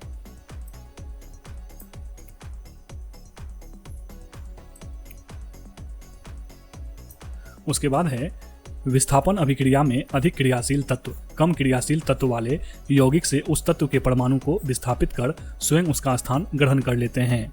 विस्थापन अभिक्रिया में अधिक क्रियाशील तत्व कम क्रियाशील तत्व वाले यौगिक से उस तत्व के परमाणु को विस्थापित कर स्वयं उसका स्थान ग्रहण कर लेते हैं। उसके बाद नीचे इक्वेशन दिया है उदाहरण में। नेक्स्ट है नाइट्रोजन तत्व चीनी की रासायनिक संरचना में शामिल नहीं होता है। नाइट्रोजन तत्व चीनी, जिसका फॉर्मूला है C12H22O11, की रासायनिक संरचना में शामिल नहीं होता है। फ्रक्टोज सबसे मीठी शर्करा है। फ्रक्टोज सबसे मीठी शर्करा है। फ्रक्टोज का रासायनिक सूत्र है C6H12O6। फ्रक्टोज का रासायनिक सूत्र क्या है? C6H12O6। सेल्यूलोज एक पॉलीसेकेराइड है जिसका आणविक सूत्र होता है C6H12O6 ब्रैकेट में N। उसके बाद है टेबल चीनी सुक्रोज के रूप में जानी जाने वाली चीनी का सामान्य नाम है। टेबल चीनी सुक्रोज के रूप में जानी जाने वाली चीनी का सामान्य नाम है। चीनी में मुख्यतः सुक्रोज, लैक्टोज एवं फ्रक्टोज उपस्थित होता है। चीनी में मुख्यतः सुक्रोज, लैक्टोज और फ्रक्टोज उपस्थित होता है। चीनी मुख्यतः गन्ना एवं चुकंदर से तैयार की जाती है। चीनी किससे तैयार की जाती है? गन्ना एवं चुकंदर से। नेक्स्ट है सूक्ष्म जीवों को नष्ट करने के लिए रोगाणुरोधी दवा का उपयोग किया जाता है। सूक्ष्म जीवों को नष्ट करने के लिए रोगाणुरोधी दवा का उपयोग किया जाता है। पेनिसिलिन, स्ट्रेप्टोमाइसिन, रिफामाइसिन और क्लोरोमाइसिटिन आदि प्रतिजैविक दवा का उदाहरण है। पेनिसिलिन, स्ट्रेप्टोमाइसिन, रिफामाइसिन और माइसिटीन इत्यादि प्रतिजैविक दवा का उदाहरण है। ज्वर रोधी का प्रयोग बुखार एवं दर्द निवारण के रूप में किया जाता है। ज्वर रोधी का प्रयोग बुखार एवं दर्द निवारण में किया जाता है। प्रशांतक वह नार्कोटिक औषधि है जो केंद्रीय तंत्रिका तंत्र पर अवसादक प्रभाव उत्पन्न करते हैं। यह मांसपेशियों को विश्राम एवं चिंता को मुक्त करती है। प्रशांतक वह नार्कोटिक औषधि है जो केंद्रीय तंत्रिका तंत्र पर अवसादक प्रभाव उत्पन्न करते हैं तथा यह मांसपेशियों को विश्राम एवं चिंता को मुक्त करती है। रोगाणुरोधी सूक्ष्मजीवों को मारती है या उनकी वृद्धि को रोकती है। रोगाणुरोधी सूक्ष्मजीवों को मारती है या उनकी वृद्धि को रोकती है। उसके बाद है अमोनियम क्लोराइड प्रबल अम्ल और दुर्बल क्षार लवण है। अमोनियम क्लोराइड प्रबल अम्ल और दुर्बल क्षार लवण है जैसे कि AlOH3, NH4OH इत्यादि। अमोनियम क्लोराइड का बनना NH3+HCl NH4Cl। NH3 क्या है? दुर्बल क्षार और HCl प्रबल अम्ल। प्रबल अम्ल वैसे अम्ल जो जल में पूरी तरह घुलकर H+ आयन देते हैं जैसे कि HCl, H2SO4, HNO3 इत्यादि। दुर्बल अम्ल वैसे अम्ल जो जल में आंशिक रूप से आयनित होते हैं जैसे कि HCN, CH3, COOH, HCOOH इत्यादि। प्रबल क्षार वैसे क्षार जो जल में पूरी तरह घुलकर OH निगेटिव आयन देते हैं जैसे कि KOH, NaOH, BaOH2 इत्यादि। दुर्बल क्षार वैसे क्षार जो जल में पूरी तरह से आयनित नहीं होते हैं। नेक्स्ट है आहार में आयोडीन की कमी से सामान्य चयापचय की समस्या हो सकती है। आहार में आयोडीन की कमी से गंडमाला या घेंघा हो जाता है। घेंघा से गर्दन के क्षेत्रों में स्थित थायराइड ग्रंथि प्रभावित होती है और सूज जाती है। इसके परिणाम स्वरूप सामान्य चयापचय में व्यवधान होता है जो थायराइड ग्रंथि द्वारा स्रावित हार्मोन द्वारा नियंत्रित होता है। आहार में आयोडीन की कमी से सामान्य चयापचय की समस्या हो सकती है। आहार में आयोडीन की कमी से गंडमाला घेंघा हो जाता है। घेंघा से गर्दन के क्षेत्रों में स्थित थायराइड ग्रंथि प्रभावित होती है और सूज जाती है। इसके परिणाम स्वरूप सामान्य चयापचय में व्यवधान होता है जो थायराइड ग्रंथि द्वारा स्रावित हार्मोन द्वारा नियंत्रित होता है।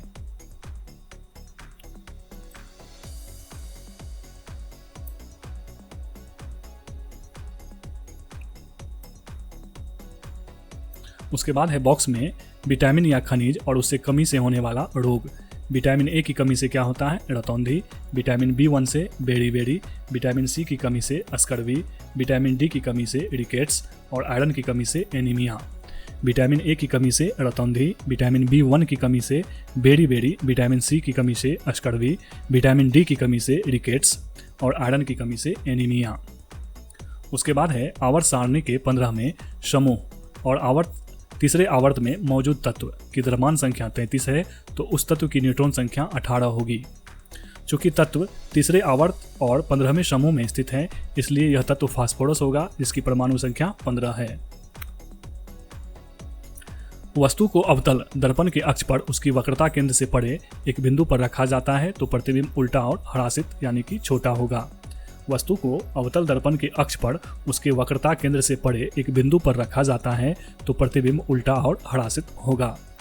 उसके बाद है अवतल दर्पण द्वारा बने प्रतिबिंब की स्थिति। वस्तु की स्थिति, प्रतिबिंब की स्थिति और प्रतिबिंब का प्रकृति एवं आकार। वस्तु जब अनंत पर होगा तो प्रतिबिंब बनेगा फोकस पे और प्रतिबिंब होगा बहुत छोटा, उल्टा और वास्तविक। वस्तु जब वक्रता केंद्र एवं अनंत के बीच होगा तो प्रतिबिंब बनेगा फोकस एवं वक्रता केंद्र के बीच और प्रतिबिंब छोटा, उल्टा और वास्तविक होगा। वस्तु जब वक्रता केंद्र पर होगा तो प्रतिबिंब की स्थिति होगी वक्रता केंद्र पर और प्रतिबिंब होगा बराबर, उल्टा और वास्तविक। वस्तु जब फोकस तथा वक्रता केंद्र के बीच रहेगा तो प्रतिबिंब वक्रता केंद्र एवं अनंत के बीच बनेगा और प्रतिबिंब बड़ा, उल्टा और वास्तविक होगा। वस्तु जब फोकस पर होगा तो प्रतिबिंब अनंत पर बनेगा और प्रतिबिंब बहुत बड़ा, उल्टा और वास्तविक होगा। जब वस्तु फोकस तथा ध्रुव के बीच रहेगा तो प्रतिबिंब दर्पण के पीछे बनेगा और प्रतिबिंब बड़ा, सीधा और आभासी होगा। उसके बाद है विद्युत कनेक्शन के लिए प्रयुक्त तार तांबे के बने होते हैं क्योंकि तांबा तन्य और विद्युत का सुचालक होता है। विद्युत कनेक्शन के लिए प्रयुक्त तार तांबा का बना होता है क्योंकि तांबा तन्य और विद्युत का सुचालक होता है। सबसे सुचालक धातु चांदी होती है। सबसे सुचालक धातु कौन होती है? चांदी। चांदी के बाद दूसरा सबसे सुचालक धातु तांबा होता है। चांदी के बाद दूसरा सबसे सुचालक धातु तांबा होता है। एल्युमिनियम के तारों पर वातावरण का कोई प्रभाव नहीं पड़ता है। एल्युमिनियम के तारों पर वातावरण का कोई प्रभाव नहीं पड़ता है। किसी पदार्थ का वह गुण जिसके कारण वह पतले चादरों के रूप में ढाला जा सकता है उसे आघात वर्धनीय पदार्थ कहते हैं। किसी पदार्थ का वह गुण जिसके कारण उसे पतले चादरों के रूप में ढाला जा सकता है उसे आघात वर्धनीय पदार्थ कहते हैं। किसी पदार्थ का वह गुण जिसके कारण उसे तारों के रूप में ढाला जा सकता है उसे तन्यता कहते हैं। किसी पदार्थ का वह गुण जिसके कारण उसे पतले तारों के रूप में ढाला जा सकता है उसे क्या कहते हैं? तन्यता। तो इस वीडियो में बस इतना ही दोस्तों, मिलते हैं फिर नेक्स्ट वीडियो में अगले सेट के साथ। तब तक के लिए जय हिंद।